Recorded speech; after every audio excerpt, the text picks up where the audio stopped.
You fall asleep after a long day. The world outside fades, your breathing steadies, and the ordinary concerns of waking life dissolve into silence. Then suddenly, you are no longer in your bed. You are standing at the edge of a vast forest. The trees tower endlessly, their branches bending toward you as though they are whispering secrets. A path appears, winding into darkness. You walk, you don't know why, but you feel compelled. Somewhere in the distance, something waits. Now ask yourself, what is this place? Why did your mind create it? Dreams are strange, bizarre at times, terrifying at others, but always unsettlingly personal. One person dreams of drowning in an ocean that has no shore. Another dreams of being chased through endless hallways. Another flies above cities collapsing into ruins. Are these simply random firings of the brain, a meaningless static? Or are they messages? Warnings? Invitations? Carl Jung thought he knew the answer. Unlike Freud, who believed dreams were primarily repressed desires in disguise, Jung believed that dreams were the language of the unconscious itself. He saw them as living symbols, ancient and universal, yet uniquely tailored to each dreamer's soul. In his view, every dream was a carefully crafted riddle, not nonsense, but necessity. Consider the dream of a house. Freud might say it represents your body or a sexual symbol. Jung, however, would say, look closer. The house may have many floors, the basement, representing the primal past, the upper rooms, your aspirations, the locked attic, your hidden fears. The house is not just a symbol, but a map of your psyche.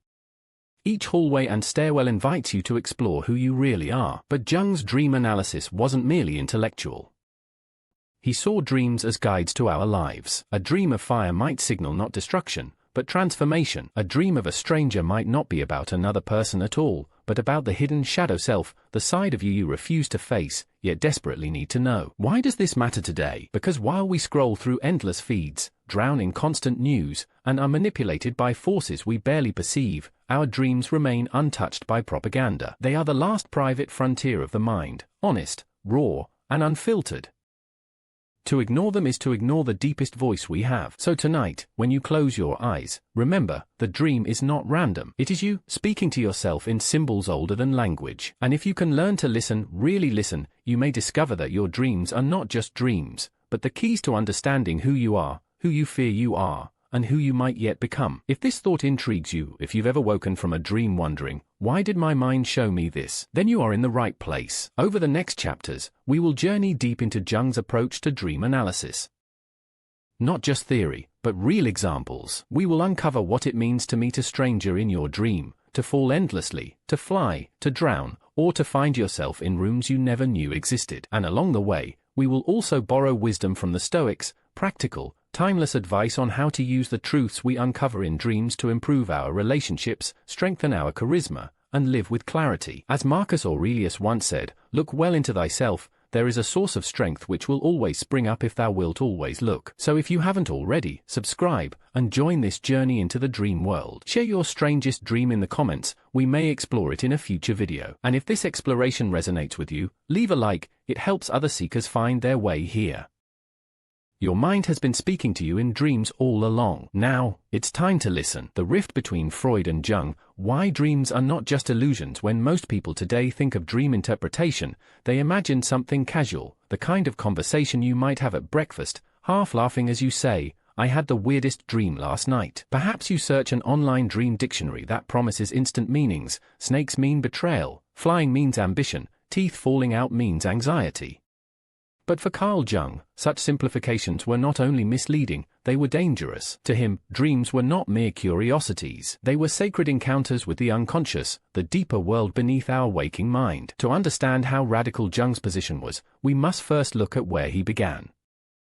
At the start of the 20th century, Jung was a young psychiatrist in Zurich, deeply inspired by Sigmund Freud. Freud was already famous for his groundbreaking work The Interpretation of Dreams, 1900. He had declared boldly that dreams were the royal road to the unconscious. For Freud, dreams were the mind's disguised fulfillment of repressed desires, often sexual in nature. Beneath every strange image, he believed, lay a wish the dreamer dared not admit. To Jung, this was brilliant but incomplete. While he admired Freud's courage in venturing into taboo territory, he began to notice something Freud's explanations could not cover.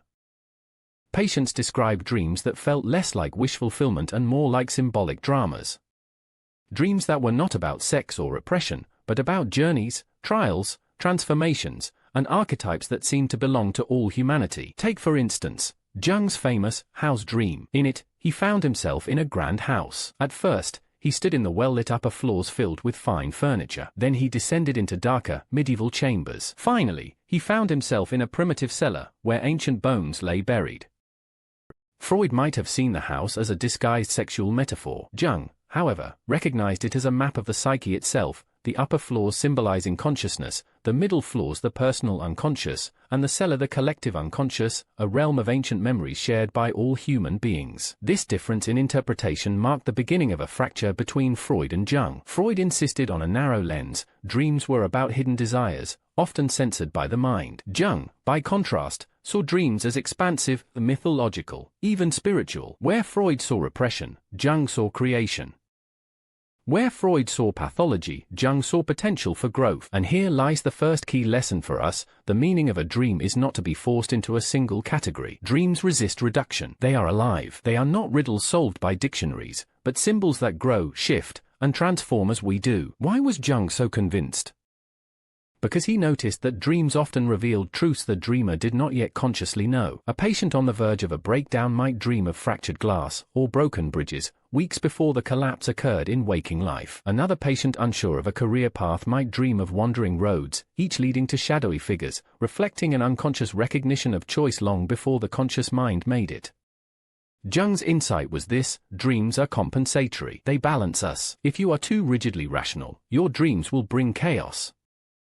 If you are drowning in emotion, your dreams will introduce structure. They act as an inner regulator, guiding you toward wholeness. This was not Freud's unconscious, a vault of repressed desires. It was Jung's unconscious, a living counterpart, a partner in dialogue with consciousness. But there is a deeper reason Jung's approach matters today. Our modern world thrives on illusion.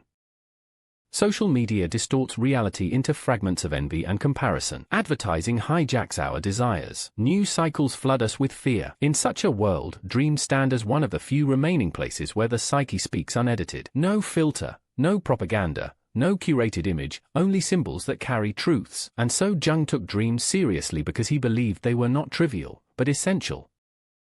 They are the psyche's natural way of maintaining balance, a compass that points toward growth. To ignore them is like ignoring pain in the body. Pain, after all, is not meaningless, it is a signal. Dreams are the psyche's signal. Here, Stoic philosophy joins the conversation. Marcus Aurelius, writing in Meditations, reminds himself, "Look well into thyself, there is a source of strength which will always spring up if thou wilt always look." Though he did not speak of dreams, the principle is the same. To turn inward is to confront hidden truths. To refuse is to live at the mercy of forces you do not understand. In relationships, this principle is profound. Think of a person who dreams repeatedly of betrayal, perhaps a partner leaving, or a friend lying. The temptation is to interpret literally, does this mean my partner will betray me? But Jung's view was subtler. The dream may not speak about the other person at all. It may be about the dreamer's own fear of abandonment, their unacknowledged suspicion, or their hidden insecurity. By facing the dream, they gain clarity about their own patterns, clarity that makes them calmer, more centered, even more charismatic in relationships. Because charisma is not about charm alone. It is about presence, the ability to stand before others with quiet confidence. Jung's dream work provides the map, and Stoic practice provides the discipline. Together, they reveal the secret of charisma, self-knowledge. So, as we begin this journey into Jung's dream analysis, remember this: Freud opened the door to the unconscious, but Jung widened the passage into a cathedral of symbols. He dared to say that your dreams are not nonsense, not shameful desires, not random static. They are messages, guides crafted by the unconscious mind, whispering truths your waking mind cannot yet bear to say. The question is not whether your dreams matter. The question is, are you willing to listen? The collective unconscious, why your dreams are older than you. When you close your eyes and fall into sleep, you might think your dreams are entirely your own. After all, no one else has lived your life, experienced your struggles, or carried your exact memories. And yet, Carl Jung argued something profoundly unsettling: your dreams are not only yours. Beneath your personal memories lies a deeper layer of the psyche, a shared reservoir he called the collective unconscious. What did he mean? The collective unconscious, in Jung's theory, is the part of the mind that contains universal patterns of thought and imagery, archetypes that repeat across all of humanity. These archetypes are not learned, but inherited. They appear in myths, religions, and legends from every corner of the globe, and they also appear, often without warning, in your dreams. Consider the dream of being chased by a shadowy figure. This is not unique to you. Children in Tokyo, farmers in rural Africa, scientists in New York, and shamans in South America all report similar dreams. The figure may wear different masks, but the pattern is the same. It is the archetype of the shadow, a representation of the parts of ourselves we deny or repress. Or think of dreams of water, drowning, sailing, or being swept away by floods. These images echo across cultures because water symbolizes the unconscious itself, unpredictable, vast, and transformative. A farmer in Mesopotamia thousands of years ago dreamt of floods, and today a modern student may dream of tidal waves before an exam. The dream is not coincidence, it is archetype. For Jung, this realization explained why myths and fairy tales across cultures carry similar structures. Heroes descend into the underworld, fight monsters, and return transformed. The same pattern appears in dreams when you dream of entering a cave, meeting strange creatures, and emerging changed. Your psyche, Jung believed, is participating in the same mythic story humanity has told for millennia. This was revolutionary because it suggested that dreams are not trivial accidents of the brain. They are living myths, dramas in which you are both actor and audience. And the purpose of these dramas? To guide you toward wholeness. But let us pause here. What does this mean for your life right now? Why should you care that your dreams are archetypal? Because recognizing these patterns gives you perspective. When you dream of darkness, of falling, of betrayal, it is tempting to panic and interpret literally. But Jung invites you to step back. This is not only my fear, this is the fear of humanity itself, playing out in me. Suddenly, you are no longer isolated in your suffering. You are part of something older, larger, and wiser. Here Stoic wisdom enters once again. Epictetus reminds us, remember, you are an actor in a drama. The playwright chooses the length of the play, and the role you must play. If he wishes you to play a poor man, see that you play it well. The Stoics saw life itself as a stage in which we embody roles that are not of our choosing.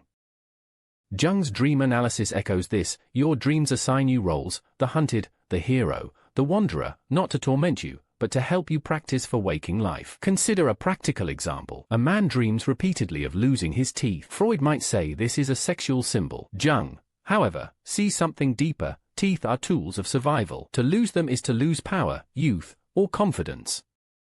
It is an archetypal image of vulnerability. Now imagine this man is struggling in his career, feeling powerless in meetings, unable to assert himself. The dream of losing teeth is not random, it is a mirror of the archetypal fear of helplessness. By facing it, he may discover the need to develop assertiveness, to sharpen his voice, to reclaim his power. And here lies the connection to charisma. Many people believe charisma is about tricks, gestures, eye contact, clever words. But true charisma radiates from inner alignment. When you face your dreams, when you accept the archetypes within you or the shadow, the child, the hero, you integrate them. And when you are integrated, people sense it. You are not fragmented, not hiding from yourself. You project authenticity, which is the heart of charisma. Think of someone you know who seems magnetic. It is rarely because of how they dress or what they say. It is because they carry themselves as if they know who they are. Dreams, Jung would argue, are one of the most powerful tools for reaching this state. There is also a moral lesson here. Jung often warned against ignoring archetypes. A man who refuses to face his shadow in dreams may project it onto others, seeing enemies everywhere. A woman who refuses to accept her inner power may dream of being perpetually chased, always the victim. Ignoring the dream means the archetype controls you unconsciously. Facing the dream means you begin to master it. The Stoics understood this, though in different words. Marcus Aurelius wrote, "You have power over your mind, not outside events." Realize this, and you will find strength. In dreams, the outside event, the monster, the flood, the chase, is not truly outside.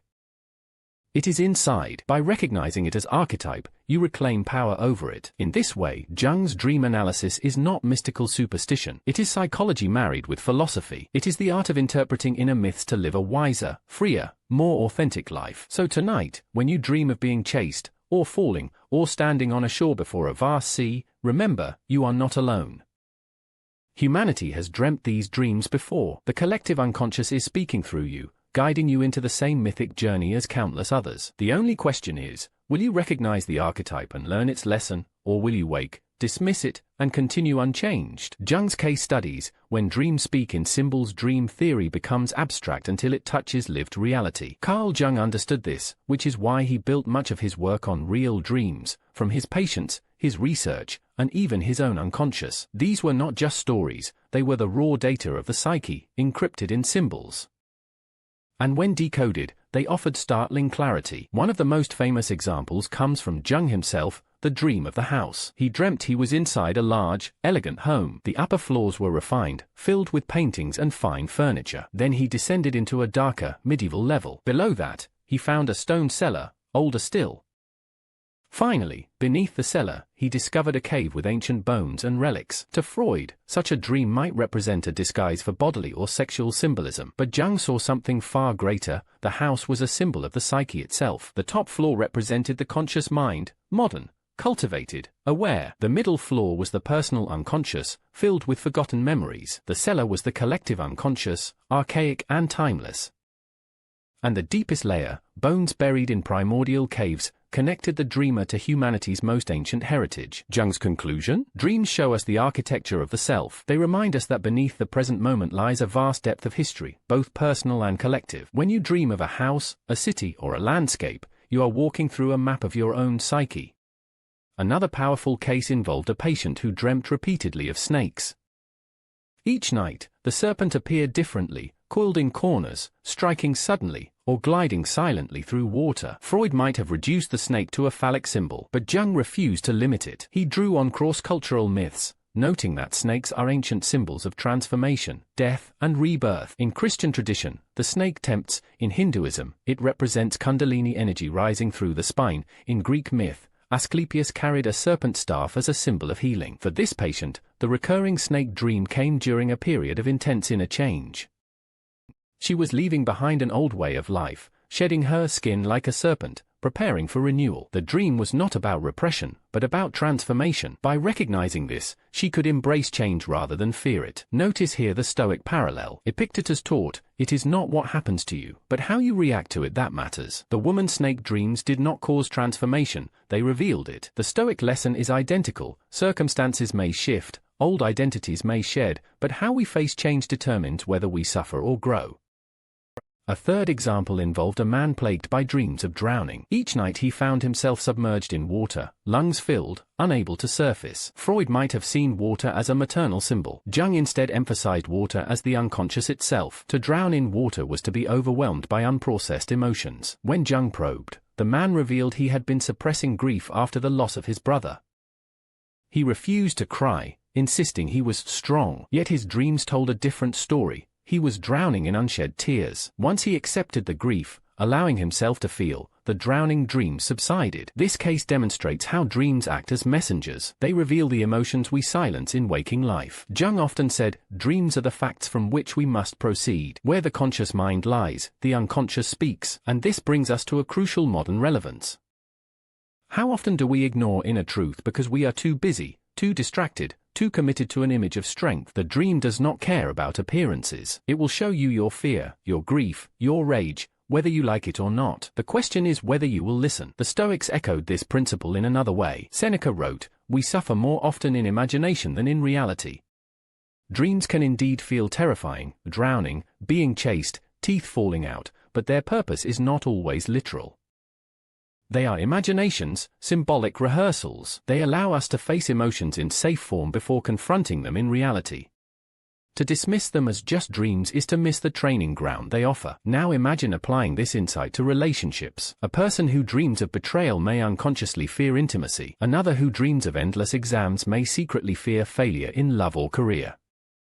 By facing the symbolic meaning, they uncover hidden insecurities. Awareness transforms behavior. Instead of clinging anxiously to partners or sabotaging opportunities, they become steady, grounded, and people notice. Charisma is born not from ignoring fear, but from transforming it into presence. Here is a practical exercise inspired by Jung. The next time you wake from a powerful dream, write it down. Don't reach for a dictionary. Instead, ask, what is the central emotion? Where does this symbol live in my waking life? If you dream of fire, ask, what in my life is burning? If you dream of falling, ask, where am I unstable? If you dream of strangers, ask, which part of myself feels unknown? Jung believed each dream is a personal myth. By interpreting it, you become the hero of your own story. To close this part, let us recall Marcus Aurelius: if you are distressed by anything external, the pain is not due to the thing itself, but to your estimate of it. Replace the external with dream, and the wisdom holds. The dream is not your enemy. It is not to be feared. The meaning you give it will decide whether it imprisons you or sets you free. So when Jung analyzed dreams of houses, snakes, drowning, he was not reading fortune. He was listening to the psyche's voice. And if you listen carefully to your own dreams, you may find they are not nonsense at all. They are mirrors, showing you truths you may not dare to admit by daylight. Dreams as mirrors, the Stoic way of facing the unconscious. By now we've seen how Carl Jung diverged from Freud, why he believed dreams mattered, and how symbols like houses, snakes, and floods reveal hidden truths. But Jung's deeper conviction was this: dreams are not just puzzles to solve, they are mirrors. They reflect us, they balance us, they show us not only who we are, but who we might become if we dare to face what lies in the dark. This idea finds an unlikely ally in an older tradition, Stoicism. At first glance, Jung and the Stoics seem worlds apart. One is a 20th century depth psychologist, the other a school of philosophy born in ancient Greece and Rome.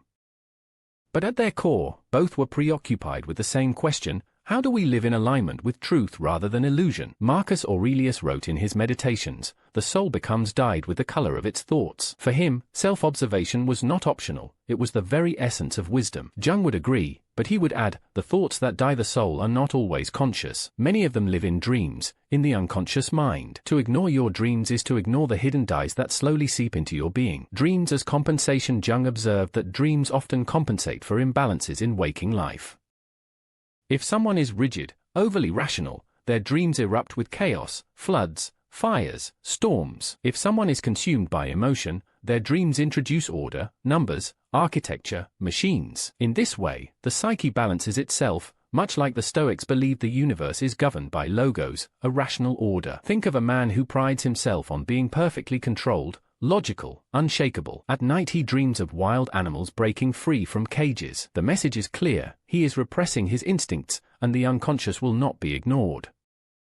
If he listens, he may learn to embrace his vitality. If he resists, he risks becoming brittle, lifeless. Stoicism offers the same warning. Seneca wrote, "It is not that we have a short time to live, but that we waste much of it." To deny vital parts of yourself, whether instinct, passion, or fear, is to waste life in illusion. Both Jung and the Stoics argue for balance, the courage to see clearly, even when it unsettles you. Dreams as teachers of relationships. Nowhere is this balance more crucial than in relationships.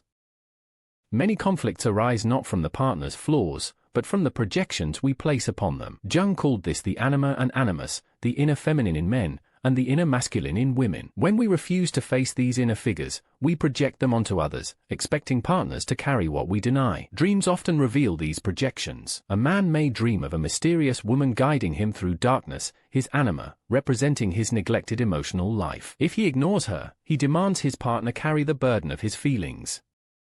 A woman may dream of a stern, critical man blocking her path, her animus, symbolizing her unacknowledged rational strength. If she denies him, she may seek controlling partners instead of developing her own authority. The Stoics warned against this exact trap. Epictetus said, when someone is properly grounded in life, they shouldn't have to look outside themselves for approval. In relationships, charisma and stability come not from needing others to complete us, but from integrating our own shadows, anima, and animus. Dreams are the blueprint for this work. Charisma as self-knowledge. Why is this important for charisma? Because charisma is not performance, it is resonance. People are drawn to those who radiate wholeness. A leader who has faced their own shadows does not need to dominate others. A lover who has reconciled with their anima or animus does not suffocate their partner with demands. Charisma flows naturally when self-observation replaces projection. Dreams provide the raw material for this integration. To dismiss them is to cut yourself off from your own instruction manual. To attend to them is to refine your presence. Imagine the difference between someone who continually projects, always suspicious, always insecure, and someone who has faced their recurring dreams, recognized their fears, and made peace with them. The latter moves through life like still water, calm, magnetic, unshaken. A modern example: consider someone who dreams repeatedly of being unprepared for an exam. They walk into a classroom, the test is on the desk, but they realize they studied the wrong material. The dream recurs week after week. On the surface, this may seem trivial, but Jung would ask, Where in your waking life do you fear being unprepared? Perhaps in relationships, they fear they are not enough. Perhaps in career, they fear exposure as a fraud. The exam is not about school at all, it is about inadequacy. Here, Stoic philosophy gives the practical response: prepare where you can, and accept what you cannot. Epictetus taught that peace comes from focusing only on what is within your control. The dream reveals insecurity. The Stoic approach provides remedy. Combined, they produce growth. Facing dreams without fear. Jung warned that people often run from their dreams because they frighten or shame them. But he insisted, the dream is never your enemy. It may terrify you, but its goal is not destruction. Its goal is integration. The nightmare is simply the unconscious knocking louder because you ignored the whisper. The Stoics would agree. Marcus Aurelius reminded himself daily that hardship is not evil, but training. The impediment to action advances action. What stands in the way becomes the way. Dreams, no matter how frightening, are impediments that point toward growth. The snake, the flood, the exam, the stranger, all are guides. The practical ritual here is a simple practice that blends Jung and Stoicism. Record your dream as soon as you wake. Even fragments matter. Name the central emotion. Was it fear, desire, confusion, relief? Ask where this emotion exists in waking life. What situation echoes it? Reflect with Stoic detachment. Ask, is this within my control? If yes, take action. If no, accept and redirect energy. Close with gratitude. Even nightmares are teachers. Thank your psyche for speaking. Done consistently, this practice transforms the way you relate to yourself and to others. It builds self-awareness, balances emotion with reason, and radiates the calm presence of someone who knows themselves. So, why did Jung take dreams seriously? Because they are not random static, they are the psyche's self-correction, balancing reason and emotion, exposing projections, guiding us toward wholeness. The Stoics, though centuries earlier, echoed the same truth: to look inward, to observe without fear, to act in accordance with what we find. Together, Jung and the Stoics give us a powerful message: your dreams are not to be dismissed, nor feared. They are instruments of alignment. Ignore them, and you remain fragmented. Face them, and you grow. And as you grow, others will notice. Relationships strengthen, charisma emerges, presence deepens. So tonight, when the dream begins, whether it shows you floods or strangers, snakes or exams, ask yourself, what balance is my psyche trying to restore? What lesson waits beneath the symbol? If you can answer, you will find that every dream, even the darkest, is a mirror shining truth. The shadow in dreams, meeting the stranger within every culture, has stories of a monster in the dark, a double, or a hidden enemy. In ancient Egypt, it was Set, the god of chaos. In Greek tragedy, it was the cursed figure who embodied humanity's flaws. In modern films, it is the villain who seems strangely familiar, as though they carry a piece of us. Jung recognized this recurring pattern and gave it a name: the shadow. The shadow, in Jungian psychology, is the part of the psyche we repress or deny. It contains qualities we don't wish to admit: anger, envy, selfishness, lust, cruelty, but also untapped potential we're too afraid to express: courage, creativity, independence. In waking life, we avoid it. But in dreams, the shadow walks freely. The shadow appears in dreams. One of the most common shadow dreams is the presence of a threatening stranger. You may dream of a hooded figure following you, a man with no face, or a pursuer whose features shift constantly. Sometimes the shadow is grotesque: a monster, a demon, an animal with glaring eyes. Other times it looks deceptively ordinary: a rival, a critic, or even a friend acting strangely. Why does the unconscious cast the shadow in these forms? Because the mind externalizes what it cannot accept internally. If you deny your anger, you may dream of being chased by a furious figure. If you deny your ambition, you may dream of someone stealing your success. The dream disguises the shadow so you can see it, even if you refuse to own it. Jung often warned, the shadow is not evil in itself. It is neutral, a reservoir of potential. But if ignored, it becomes destructive. Like a child abandoned in darkness, it lashes out. The dream of the pursuer is not meant to terrify you into fear, it is meant to force you to face the energy you've locked away. The psychological trap of projection here is where dreams become practical. When we fail to integrate our shadow, we project it onto others. We see in them what we deny in ourselves. The jealous person accuses others of envy. The angry person complains everyone else is aggressive. The insecure partner suspects betrayal at every turn. Projection is the shadow's trick, and dreams are its rehearsal. A woman may dream of her best friend betraying her, though in waking life her friend is loyal. The dream isn't about the friend, it's about the dreamer's own unacknowledged envy or fear of betrayal. Without awareness, she projects this fear onto her friend, damaging the relationship. With awareness, she recognizes the dream as a mirror and addresses her own insecurity. This is why Jung insisted that facing the shadow is essential for relationships and charisma. Until you face it, you are enslaved by it. People sense projection, the paranoia, the suspicion, the false accusations, but people are also magnetically drawn to someone who has faced their shadow and integrated it.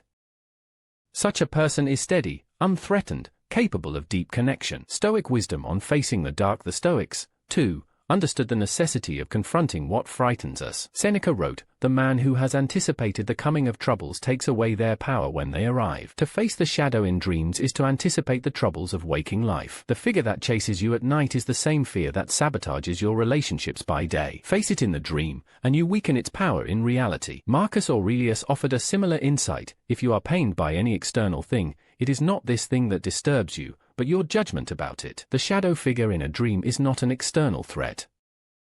It is your judgment, your denial. Change your relationship to it, and the dream transforms. An example, the shadow as ally. One of Jung's patients dreamt of being stalked by a terrifying animal, a black panther. Night after night, the beast followed her. At first, she interpreted it as pure threat, but Jung urged her to consider what the animal symbolized. Slowly, she realized the panther represented her own suppressed strength. She had been submissive in life, afraid of conflict. The shadow appeared as the panther to show her the power she disowned. Once she accepted this, the dreams changed. The panther no longer attacked but walked beside her, a guardian rather than a predator. This transformation is the essence of shadow work. What begins as terror becomes ally when faced with courage. Charisma through integration. Think of the leaders, artists, or thinkers you admire. They are not flawless saints. They are people who have faced darkness and learned to channel it. Martin Luther King Jr. spoke with moral fire because he faced hatred without letting it consume him. Winston Churchill, haunted by his black dog of depression, used it to cultivate resilience. Even modern performers who captivate audiences often radiate energy because they have embraced, rather than denied, their raw emotions. Jung would say, they integrated their shadow. The Stoics would say, they mastered their passions rather than being mastered by them. Both point to the same truth: charisma is born from wholeness, and wholeness requires confronting what frightens you. Practical steps for the shadow in dreams. If you encounter the shadow in your dreams, here are Stoic-inspired Jungian steps to work with it. Write the dream down. Record every detail of the pursuer, the monster, the critic. Name the emotion. Was it fear, anger, shame, or envy? Ask, where do I see this in myself? Be honest. Projection begins where honesty ends. Reframe it.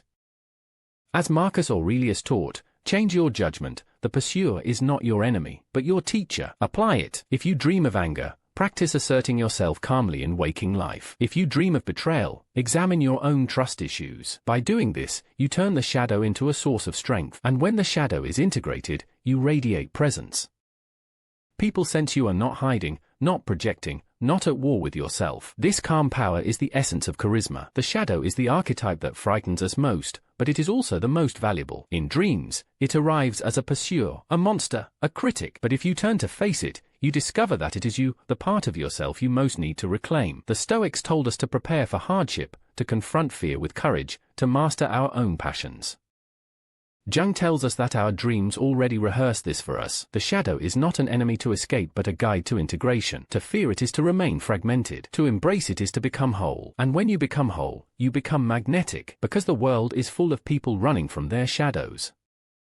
Rare is the person who has faced theirs, and when they have, people cannot help but notice. The anima and animus, dreams of the inner other. Among the many archetypes Jung identified, few are as mysterious and as influential in our relationships as the anima and animus. These archetypes represent the inner feminine within a man, and the inner masculine within a woman. They appear most vividly in dreams, often in the form of strangers, lovers, mentors, or critics.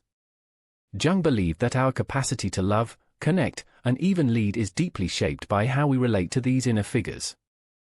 The anima, the inner feminine. For Jung, the anima is the feminine side of a man's psyche. She may appear in dreams as a mysterious woman, a guide, a lover, or sometimes a dangerous seductress. She is emotional, intuitive, nurturing, but also unpredictable and dark when repressed. Consider a man who dreams of a woman leading him through a forest at night. She does not speak, but he feels compelled to follow. This is the anima guiding him into the unknown, toward emotions and intuitions he resists in waking life. If he listens, she expands his soul. If he ignores her, she may turn into a siren, manipulative, confusing, destructive. Jung warned that men who fail to integrate their anima often project her onto women they meet. Instead of seeing women as individuals, they see only the image of their own inner feminine. They demand women carry their emotions for them, leading to obsession, idealization, or disappointment. Dreams of the anima reveal whether a man is integrating his emotional life or projecting it outward. The animus, the inner masculine for women. The animus is the masculine side of the psyche. He often appears in dreams as a man of authority, a critic, a teacher, a stranger, sometimes even a warrior. He represents logic, assertiveness, and willpower. Imagine a woman who dreams of standing before a stern man blocking her way. He criticizes her, telling her she is unworthy. This is the negative animus, embodying her own inner critic, her doubts about her competence.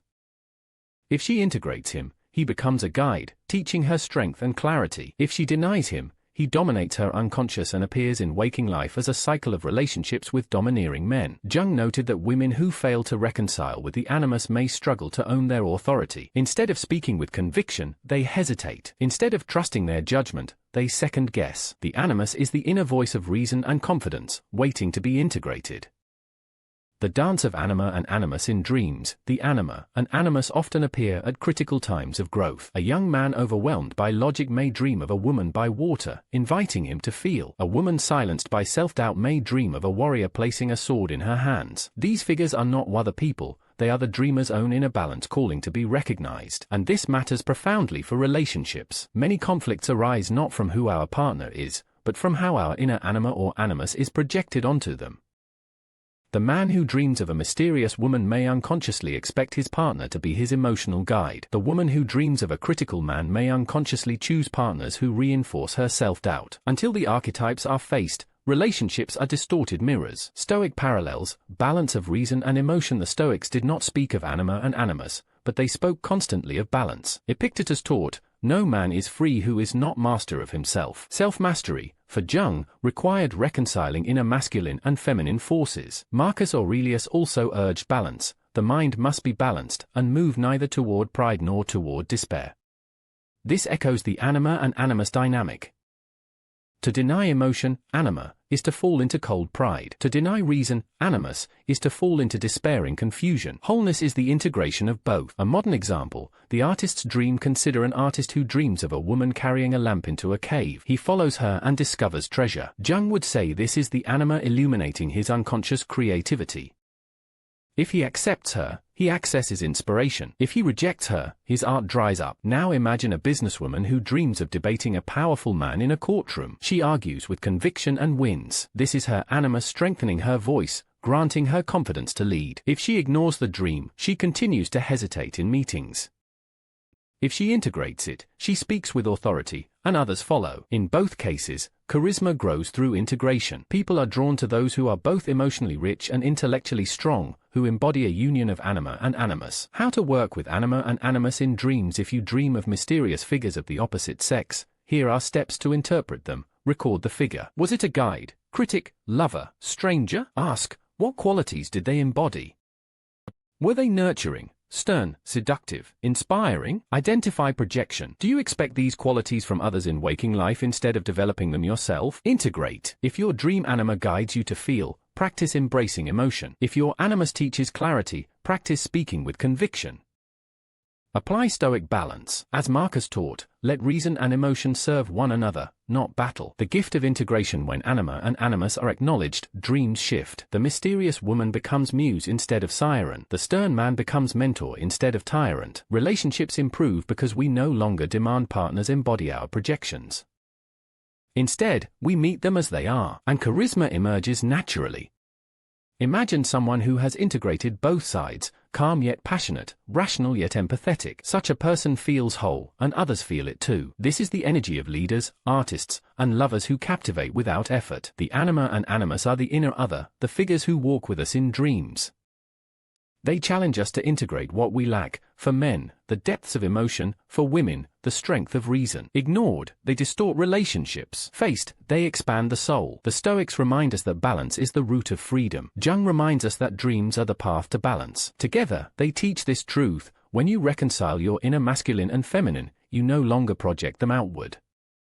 You no longer cling to partners or fear critics. You stand whole, and wholeness, more than charm or wit, is the essence of charisma. The wise old man and the child, voices of wisdom and renewal. Not all dream figures terrify us. Some arrive like guides, mysterious, calming, carrying a presence that feels both deeply personal and strangely universal. Jung called these archetypal presences the wise old man and the child.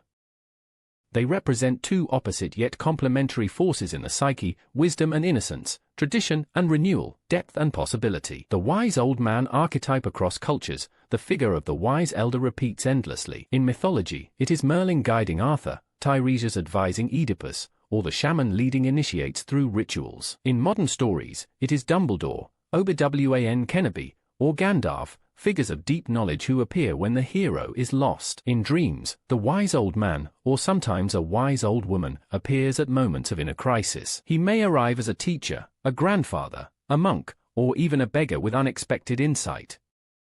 Jung described him as the embodiment of the collective unconscious's guiding function, the psyche's inner compass when conscious life falters. Consider a woman who dreams of being trapped in a labyrinth. Just as despair sets in, an old man appears with a lantern, pointing silently to the exit. Jung would interpret this as the unconscious providing guidance. Her conscious mind feels lost, but her deeper psyche knows the way. But there is a danger. Jung warned that the wise old man could also mislead if over-idealized.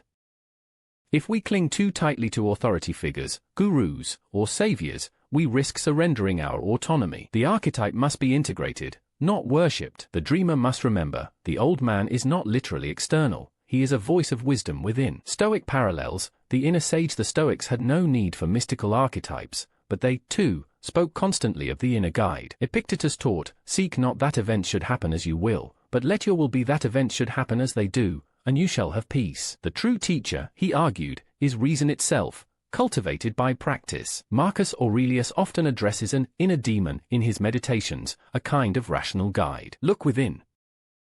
Within is the fountain of good, and it will ever bubble up, if you will ever dig. This is the Stoic equivalent of the wise old man, the voice of calm direction within the storm. Jung and Marcus are saying the same thing: wisdom is not imported from outside. It emerges when you listen inward. The child archetype: if the wise old man represents tradition and deep knowing, the child archetype represents the opposite: renewal, innocence, the spark of new life. In dreams, the child may appear as an actual baby, a playful child, or even a small, fragile animal. Jung saw this figure as the symbol of potential, the promise of growth, the birth of something new in the psyche.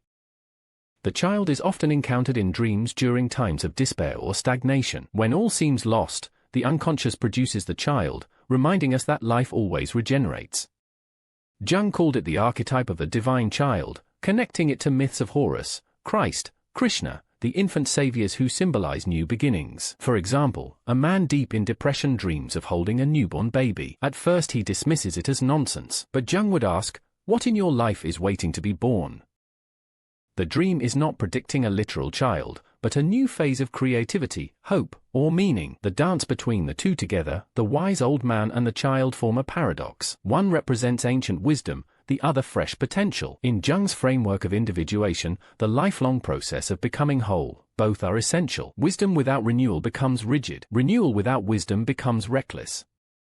Dreams provide both, guiding us to balance. Imagine a dream where an old teacher gives a child a book. The message is clear: the wisdom of the past must guide the innocence of the new. Or a dream where a child plays while the elder watches, with approval, renewal and tradition working together. Stoic insight: returning to innocence. The Stoics, too, valued this paradox. Marcus Aurelius urged himself to live simply, almost childlike in clarity, be like the rock that the waves keep crashing over.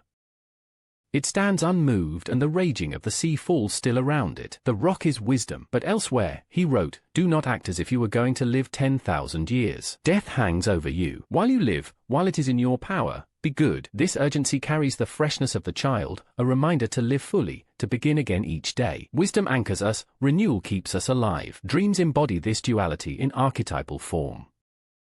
Charisma through balance. How do these archetypes shape charisma and relationships? Think of someone who embodies only wisdom, rigid, dogmatic, always preaching. They may be respected, but rarely loved. Now think of someone embodying only the child, playful, spontaneous, but naive and directionless. They may be entertaining, but rarely trusted. True presence arises from balance. The person who integrates both archetypes, who can be grounded in wisdom but open to renewal, becomes magnetic. They radiate depth without rigidity, freshness without immaturity. People sense in them both safety and possibility. In relationships, this balance prevents two extremes, smothering control, the shadow of the wise old man, and reckless dependency, the shadow of the child. Dreams showing these figures remind us constantly, be wise, but not rigid, be fresh, but not naive. Practical application, working with these archetypes in dreams. If you dream of the wise old man or the child, try this process, record the dream. Note what the figure looked like, what they said, how they acted. Ask, what does this figure symbolize for me right now? If you feel lost, the old man may symbolize guidance. If you feel hopeless, the child may symbolize renewal. Check balance. Are you leaning too heavily on tradition, authority, or intellect? Then listen to the child's spontaneity. Are you reckless or drifting? Then heed the old man's wisdom. Apply Stoic perspective. Ask, what is within my control? What is beyond it? The old man helps you accept limits. The child helps you seize possibilities. A modern dream example: a woman overwhelmed by career stress dreams of walking in a ruined city. Amid the rubble, she finds a small child laughing, unafraid. The dream is stark. Even in destruction, renewal lives. The child reminds her that her career is not her whole life, new paths are waiting. A man grieving his father dreams of an old sage handing him a staff, saying, "You know the way." The old man is his unconscious affirming that wisdom is already within him. The dream restores his confidence to move forward without external validation. The wise old man and the child are dream figures of paradox, the ancient guide and the eternal beginner. Together, they show us that life requires both depth and renewal. Jung believed individuation was impossible without them, and the Stoics, though in different words, echoed the same truth. Wisdom without innocence hardens. Innocence without wisdom wanders. Integrated, they form the balance of a whole human being. In waking life, this balance is charisma itself. People sense when you embody both the depth of the sage and the freshness of the child. You are trustworthy, yet alive, serious, yet approachable. That combination is rare and unforgettable. So when these figures appear in your dreams, do not dismiss them. Listen. The child whispers, "Begin again." The old man whispers, "You already know." Together, they remind you that you are never finished, always learning, always renewing, always becoming whole. Archetypes in everyday dreams, the hidden characters behind familiar scenarios. Most people, whether they study psychology or not, have experienced the same strange dream patterns: falling endlessly, flying over rooftops, being chased by faceless figures, or meeting strangers whose faces linger long after waking. These dreams are so universal that entire dream dictionaries attempt to assign them fixed meanings. But Jung would argue, these are not simple one-size-fits-all codes. They are archetypal dramas, where shadow, anima, animus, the wise old man, or the child take on symbolic roles. To truly understand these dreams, we must look not at the surface event, but at the character beneath the mask. Falling dreams, losing ground. Perhaps the most common dream of all: you are walking, running, or standing still when suddenly you trip into empty space. You fall endlessly, stomach twisting, until you jolt awake. From a Jungian perspective, falling dreams often represent a loss of control, a collapse of the ego. Archetypically, the shadow often hides in this imagery. Falling can symbolize being pulled down into parts of yourself you don't want to face. If you are proud, the shadow drags you down. If you are rigid, the shadow forces you to surrender. The Stoics would interpret falling differently but not contradictorily. Seneca warned, "It is not the man who has too little, but the man who craves more, that is poor." The fall is a humbling, a reminder that no matter how high we climb in ambition, pride, or possessions, gravity waits. Dreams of falling remind us, life's ground is not guaranteed. In relationships, these dreams may signal insecurity, the fear of falling in love or losing stability. The integration task is to accept vulnerability. Falling is terrifying, but it is also surrender. To integrate the dream is to say, "Yes, I may fall, but I will not shatter." Flying dreams, transcendence and escape. The opposite of falling is flying. Many dream of soaring above landscapes, gliding with freedom, or escaping gravity with ease. Jung saw flying dreams as encounters with the child or the anima. They symbolize liberation, creativity, and release from limitation. But there is a warning: not all flights are healthy. Some are escapist, a refusal to face shadow or animus challenges on the ground.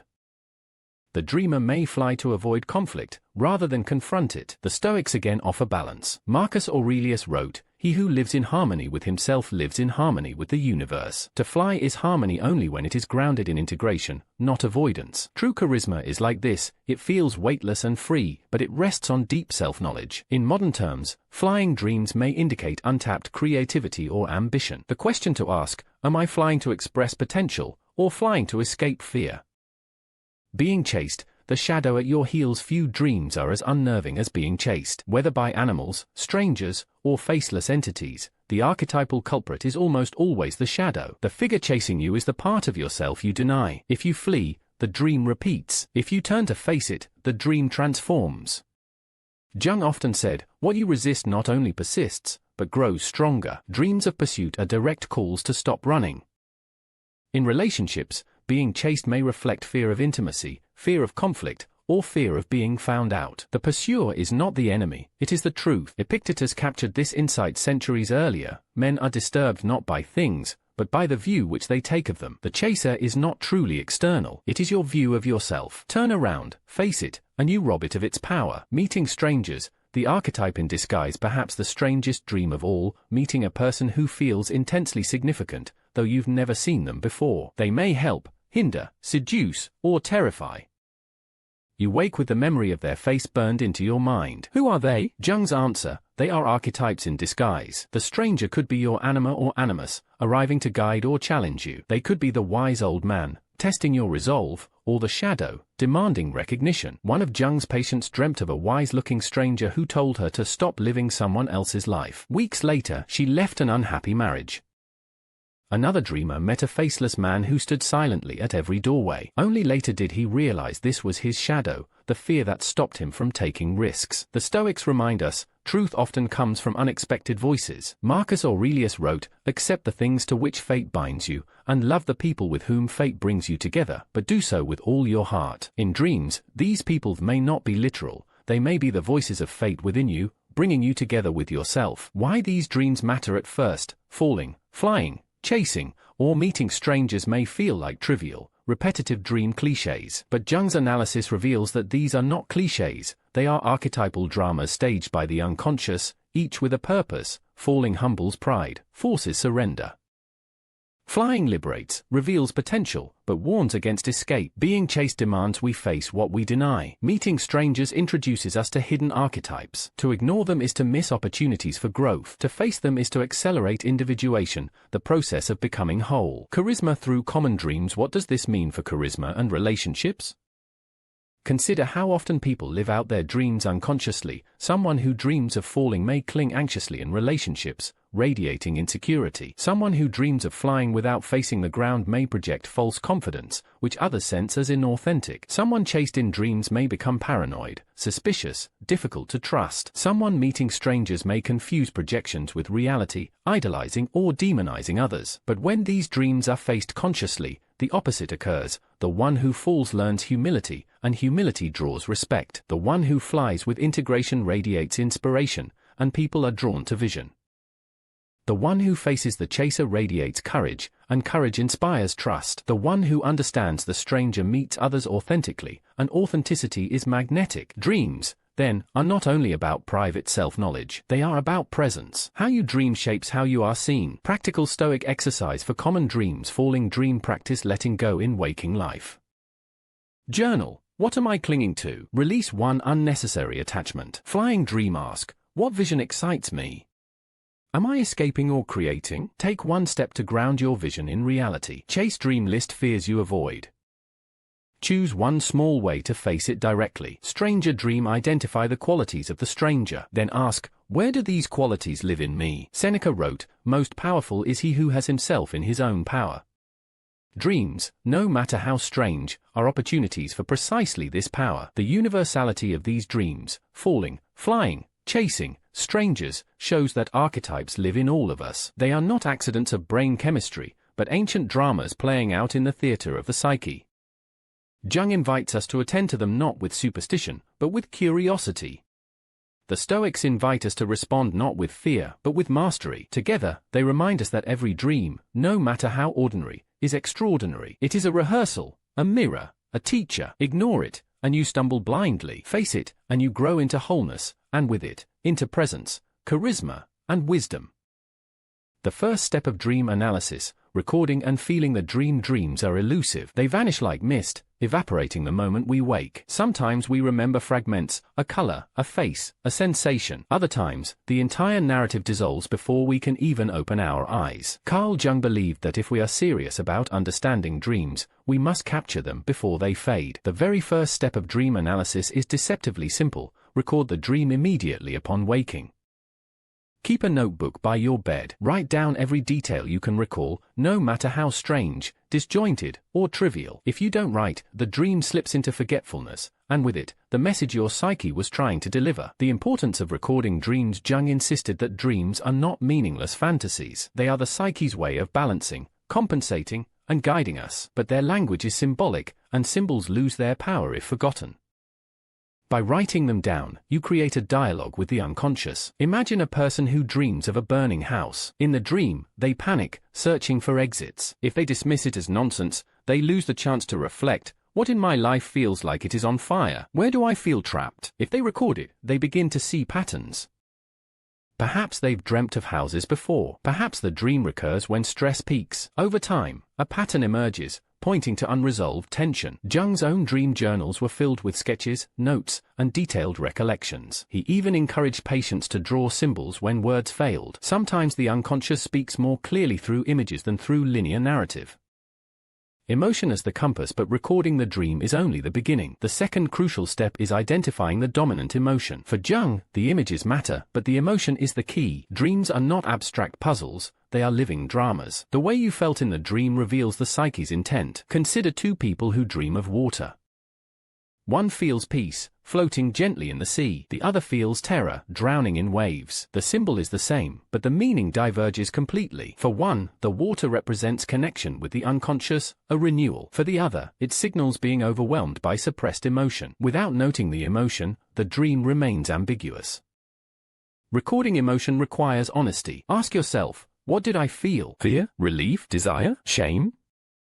Wonder? Sometimes the emotion contradicts the image. You may dream of being chased, but instead of fear, you feel exhilaration. That twist reveals everything. Perhaps the pursuer is not threat but energy you long to embrace. A practical Stoic approach to emotion. The Stoics valued emotional clarity above all. They did not deny emotion, they examined it. Epictetus taught, when you are offended at any man's fault, turn to yourself and study your own failings. Then you will forget your anger. Replace the offended with dreaming, and the advice still works. If you dream of betrayal and wake angry, the Stoic task is not to accuse others but to ask, where does this emotion live in me? If you dream of falling and wake in fear, ask, what am I afraid of losing control over? The Stoic lens aligns perfectly with Jung's. Emotion is not the enemy. It is data. To ignore it is folly. To study it is wisdom. Example, the dream of the empty stage. Let's apply this. Imagine a young man dreams he is standing on a stage before an empty audience. He feels shame, his voice falters, and no one claps. Recorded quickly, the dream is clear. The symbol of the stage suggests visibility, perhaps ambition, but the key is the emotion, shame. In waking life, this man may be hiding from opportunities to lead, fearing exposure. The dream dramatizes the very emotion he avoids. Jung would guide him to face the shame directly, rather than flee from it. The Stoic approach would add, prepare through practice, accept what is beyond control, and do not be ruled by the fear of others' opinions. Together, Jung and Stoicism transform the dream from humiliation into motivation. Why recording an emotion matter for charisma? At first glance, writing down dreams and noting emotions may seem like private therapy, but the consequences spill into how we live, love, and lead. Charisma is not the absence of fear, but the ability to stand grounded despite fear. A leader who has faced their dreams of failure and shame radiates authenticity. They are not ruled by hidden insecurities. In relationships, someone who acknowledges their dreams of abandonment or betrayal does not smother their partner with suspicion. They've seen their fears reflected at night and faced them with honesty. In this sense, a dream journal is not just a private notebook. It is a training ground for presence. Every recorded dream is a rehearsal for facing life awake. Ritualizing the practice. To make this process practical, create a ritual. Each night before bed, remind yourself, I will remember my dreams. Place a journal by your pillow. When you wake, write immediately, even if only fragments. Did you see a color? Hear a word? Feel a strange sensation? Write it down. Over time, fragments grow into full narratives. After recording, circle the dominant emotion. One word is enough. Then, throughout the day, notice where that emotion appears in waking life. If you felt fear in the dream, where do you feel fear today? If joy, where do you feel joy? If shame, where do you hide? This ritual does more than analyze dreams. It creates continuity between night and day, unconscious and conscious, emotion and reflection. It fulfills Marcus Aurelius's reminder: at dawn, when you have trouble getting out of bed, tell yourself, I am rising to do the work of a human being. Recording dreams is human work, the work of knowing yourself. A modern testimony: many who practice dream journaling report a strange effect: their dreams grow richer. The unconscious, noticing it is being listened to, speaks more clearly. Patterns emerge. Recurring symbols surface. Emotions deepen. One woman who journaled her dreams for a year discovered that whenever she avoided conflict at work, she dreamt of locked doors. At first, she ignored it. But over time, she realized the dream was teaching her. Her silence was closing doors on opportunity. By facing the locked doors in her journal, she gathered courage to speak up, and her waking life transformed. This is the essence of Jung's method. Dreams are not distant, abstract puzzles. They are practical, living companions to waking life. To ignore them is to ignore yourself. To record and feel them is to become whole. The first step of dream analysis is deceptively simple: record and feel. Write down the dream before it fades. Identify the dominant emotion before rationalizations interfere. Together, these steps open the door to deeper analysis. Jung gave us the framework. The Stoics gave us the discipline. Both remind us that self-knowledge begins with attention. The unconscious speaks every night, but only to those willing to listen. So tomorrow morning, when you wake, resist the urge to dismiss the fragments. Write them, feel them. In that small act of attention, you begin the process of transformation. The language of symbols, bridging night and day. Once a dream is recorded and its emotions noted, the next step in Jung's method is to examine its symbols. Jung believed that dreams speak in the oldest language of the human mind, images. Unlike waking thought, which uses words and logic, the unconscious speaks in symbols, metaphors, and archetypes. A dream does not say, you feel insecure in your career. Instead, it shows you standing naked in a crowded room. It does not say, you are overwhelmed by emotion. It floods you with rising tides. To interpret a dream, then, is to treat it not as random nonsense, but as a symbolic story, a myth written for you each night. What is a symbol? For Jung, a symbol is more than a sign. A sign points to one thing only. A stop sign means stop. A dollar sign means money. But a symbol is alive. It points in many directions at once, connecting the personal and the universal, the conscious and the unconscious. Take water, for instance. For one dreamer, it may represent fear of drowning in responsibility. For another, it may symbolize cleansing, renewal, or creativity. On a collective level, water represents the unconscious itself. To interpret water in your dream, you must ask, what does water mean to me right now? This is why Jung rejected fixed dream dictionaries. To claim that snakes always mean betrayal or teeth falling out always means anxiety strips dreams of their living depth. The unconscious is personal, speaking in your language of experience. Amplification. Looking at myth and culture, Jung used a technique he called amplification to understand symbols. He would ask the dreamer, where else does this symbol appear in your life? In culture? In mythology? If a person dreamt of a snake, Jung would not stop at Freud's sexual interpretation. He would recall snakes in the Bible, in Hindu Kundalini, in Greek healing temples, in African folklore. He would show the dreamer that their dream is both personal and universal. The snake in your dream is your fear, yes, but it is also humanity's ancient image of transformation. This process empowers the dreamer. Instead of feeling trapped in a private nightmare, they realize they are participating in a story as old as time. This perspective alone can bring relief. I am not alone. My dream is part of the human story. Personal associations, the key to unlocking symbols. Still, Jung emphasized that the most important meaning is personal. If you dream of a dog, no amount of mythology matters. If you were bitten as a child, for you, the dog may symbolize fear or trauma. For another, it may symbolize loyalty or companionship.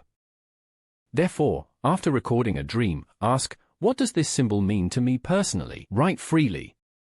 Don't censor. Even if the association seems trivial, a childhood memory, a film you saw, a smell, write it. The unconscious chooses symbols for reasons you may not consciously understand. For example, a woman dreams of a golden key.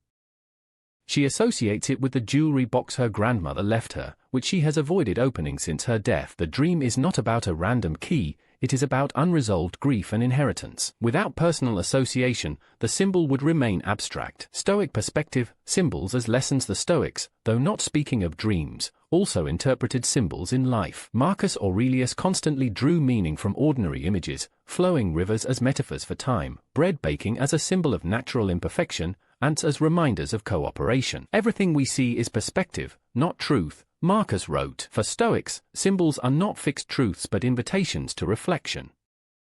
Jung's method mirrors this. The dream symbol is not a rigid code, but a perspective that invites you to see your life differently. Example, the dream of the broken bridge. Let's walk through an example. A man dreams he is trying to cross a bridge, but halfway across, it collapses. He wakes in panic. Recorded details: the bridge was wooden, over a wide river. He felt urgency.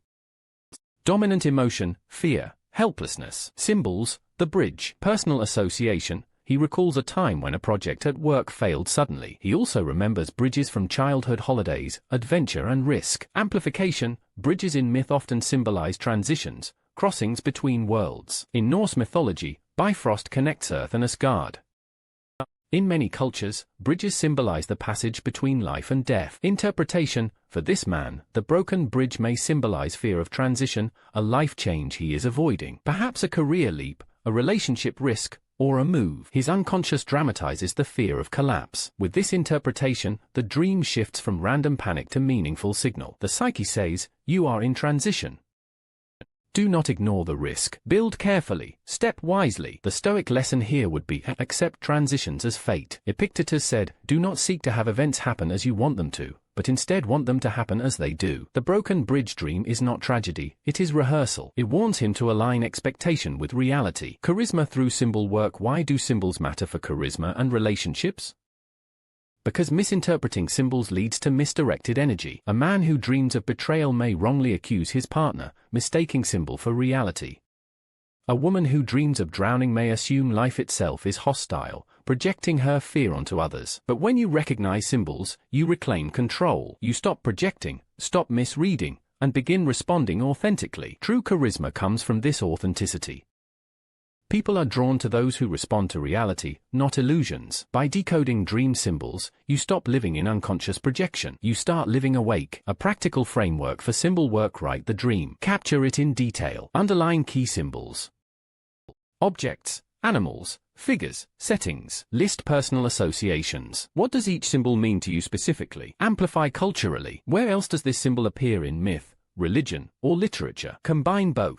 Blend personal meaning with universal resonance. Extract lesson. Ask, what does this symbol say about my current life? For example, if you dream of climbing a mountain, personal, you recall a hike you struggled with. Universal, mountains symbolize aspiration, gods, or isolation. Combined, you are struggling with ambition, torn between achievement and exhaustion.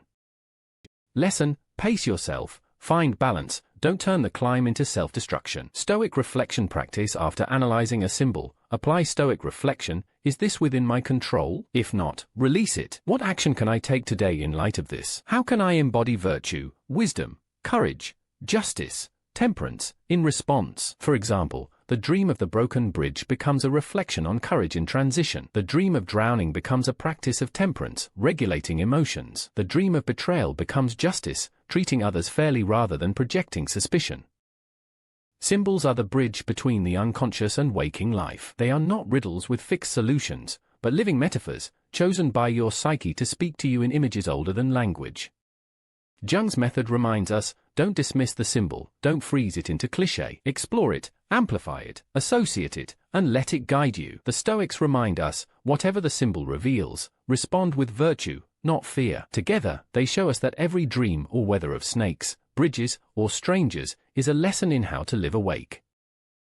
And the more you learn this language, the more present, charismatic, and resilient you become. Connecting dream symbols to life, the mirror of the everyday. Recording the dream preserves it. Identifying the symbols gives it shape. But Jung insisted the real work begins when you ask a simple question, where does this appear in my waking life? For Jung, dreams were not isolated stories floating in the night. They were woven into the fabric of daily existence. Every symbol, every emotion, every archetype was the unconscious commenting on life as you are living it. If you fail to connect the dream to waking reality, the analysis remains incomplete. like reading a map without ever walking the path. Why dreams reflect waking struggles? The psyche does not dream in a vacuum. Dreams often emerge from tensions the conscious mind refuses to face. What you deny in daylight returns at night disguised in symbols. Suppose you dream of being chased. By day, you insist you are calm, confident, in control. But the dream says otherwise. You are running from something inside. Maybe unresolved conflict at work, maybe unacknowledged fear in your relationship, maybe your own anger. This is why Jung called dreams compensatory. They balance. If the conscious attitude leans too far in one direction, the unconscious pushes back in the other. The dream is the psyche's correction, a kind of inner counterweight. Case example, the burning room. One of Jung's patients repeatedly dreamt of sitting in a room that suddenly caught fire. He scrambled to escape, heart racing, but the flames always spread faster than he could move. When Jung asked where this appeared in waking life, the man first denied any stress, but slowly, he admitted that his marriage was collapsing. Every conversation felt like fire, heated, consuming, impossible to escape. The dream was not about literal fire.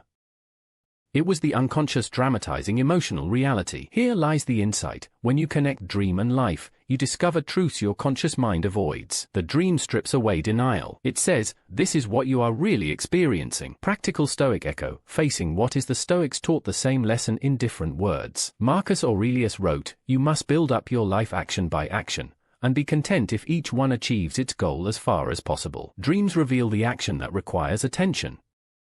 They illuminate where you are living out of balance. Epictetus reminded his students, it is not events that disturb people, it is their judgments about them. Dreams make those judgments visible. The burning room was not events, it was judgment, the feeling of being consumed. By recognizing this, the patient could confront his marriage crisis more honestly. Dreams as emotional amplifiers. Dreams often amplify emotions we downplay. A person anxious about money may dream of total poverty. Someone insecure about friendship may dream of absolute betrayal. Jung noted that dreams dramatize emotions in exaggerated form to get our attention. For growth, the task is not to take them literally, but to locate the core feeling in waking life. Ask yourself, where am I already feeling this, even faintly? The dream is not about exaggeration. It is about emphasis. Relationships and projection. Nowhere is this connection more powerful than in relationships. If you dream repeatedly of betrayal, Jung would caution, do not immediately accuse your partner. Instead, ask, am I projecting my own fear of abandonment? Am I expecting betrayal because I haven't faced my own shadow? Dreams force us to confront projections. They reveal what we attribute to others but secretly fear in ourselves. By recognizing this, relationships stabilize. Instead of projecting suspicion, you approach with clarity. Instead of demanding partners fulfill your inner gaps, you work to integrate them yourself. The Stoics were clear on this point. Seneca wrote, the greatest obstacle to living is expectancy, which hangs upon tomorrow and loses today. Many people project expectations onto others, expecting them to save, complete, or betray. But when you ground yourself in the present and own your inner symbols, you relate without illusions. This is charisma, presence without projection. Example, the dream of the collapsing bridge, revisited. Recall the man who dreamt of a broken bridge. When asked where this appeared in life, he admitted he was considering a career change but feared failure. The collapsing bridge was not fate, it was his fear externalized. By connecting dream to life, the message became practical. Prepare wisely, acknowledge risk, but do not let fear prevent crossing. The dream was not a prophecy but a rehearsal. This is how dreams become guidance. They translate vague anxieties into images so vivid you cannot ignore them. A practical framework for connecting dreams to life. Write the dream in detail. Capture events, symbols, and emotions. Identify the dominant theme. Fear? Freedom? Loss? Renewal? Ask, where does this theme appear in my waking life right now? Don't generalize, be specific. Check for compensation. Am I overconfident by day and insecure at night? Overly emotional by day and cold at night? Extract one action. What small step in waking life addresses this theme? Charisma and growth through dreams. When you connect dreams to waking struggles, you grow in two ways. Internally, by facing truths you would otherwise ignore. Externally, by showing up more authentically in relationships and leadership. People sense when someone is hiding. They also sense when someone has faced themselves. The former radiates anxiety, the latter radiates charisma. Consider two people in love. One dreams of abandonment but denies the fear in waking life. They cling, smother, demand constant reassurance. The relationship suffers. Another has the same dream but reflects honestly, I fear being left. But this is my fear, not their action. They communicate calmly, own their insecurity, and the relationship deepens. That is the power of connecting dream to life. Stoic ritual: evening reflection, morning dream. The Stoics practice nightly reflection, reviewing the day, asking what was done well, what was done poorly, what could be improved. Pair this with Jungian dream work. Night, reflect on waking actions with Stoic honesty. Morning, record dreams and ask how they mirror what you missed. This creates a feedback loop between conscious and unconscious. You live by day with reflection, and you dream by night with correction. Dreams are not escape from reality, they are its mirror. By connecting dream symbols to waking struggles, you transform confusion into clarity. Jung gave us the method, the Stoics gave us the courage to apply it. Together, they teach this: your unconscious is not an enemy, but a partner. It shows you, in exaggerated symbols, the truths you avoid. To face them is to grow. To ignore them is to repeat them. So the next time you wake from a dream of fire, falling, or betrayal, don't dismiss it. Ask, where in my life is this already happening? What truth am I avoiding? In the answer lies growth, and the kind of presence others cannot help but notice. Recurring dreams and individuation, the long game of the psyche. Some dreams vanish after a single night. Others return again and again, until we cannot ignore them. These are recurring dreams, the unconscious knocking at the door, sometimes gently, sometimes violently, until we pay attention. For Jung, recurring dreams were not random. They were signals of unresolved issues, long-term patterns the psyche refuses to let go of. The dream repeats because the lesson remains unlearned. Why dreams repeat? Imagine the unconscious as a teacher. A single dream is like a lesson. If you ignore it, the teacher repeats it, louder. If you continue to ignore it, the lesson escalates into nightmare. Recurrence is persistence, the psyche's refusal to let you remain asleep to yourself. Jung observed that recurring dreams often point to deep conflict central to the process of individuation, the lifelong journey of becoming whole. If the shadow is ignored, it chases us repeatedly. If the anima or animus is denied, they reappear in different forms. If renewal is resisted, the child returns. The psyche insists, face this, or remain incomplete. Case example: the endless staircase. One of Jung's patients dreamt repeatedly of climbing a staircase that never ended. Each night, she climbed higher, always reaching a new floor, always more steps to go. The dream filled her with both exhaustion and curiosity. Through analysis, she realized the dream symbolized her relentless pursuit of perfection. Each step was another standard, another demand she placed on herself.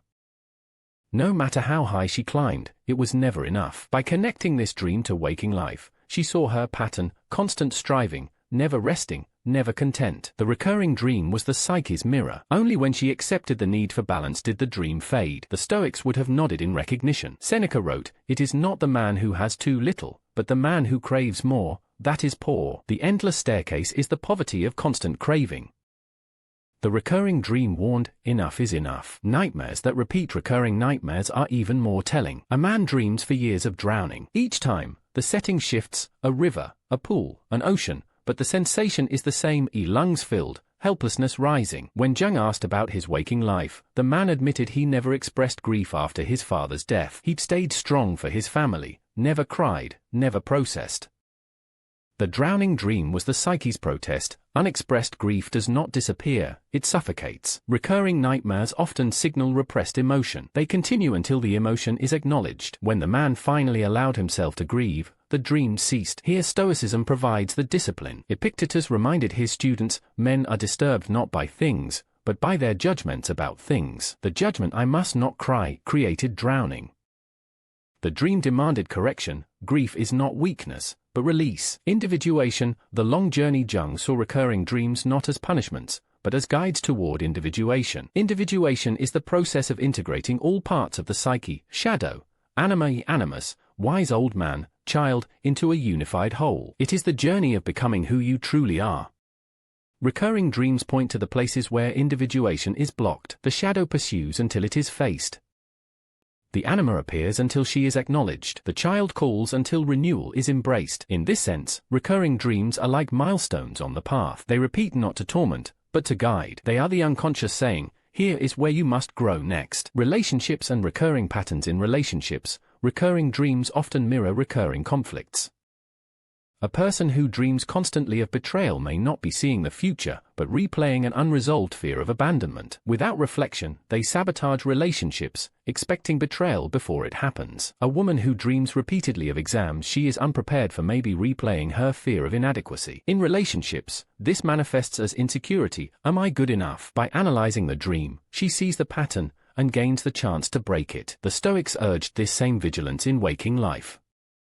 Marcus Aurelius reflected each evening, asking what patterns he repeated that day. Dreams extend this process into night. Together, day and night form one continuous practice of self-examination. Charisma and the end of repetition. Recurring dreams often reveal the very traits that drain charisma. Insecurity, suspicion, denial, all radiate outward. People feel them even if you hide them. By analyzing recurring dreams, you stop repeating unconscious patterns. You become free. This freedom is charisma's root. People are drawn not to perfection, but to wholeness. A person who has faced recurring fears projects steadiness. A person who has stopped running from themselves inspires trust.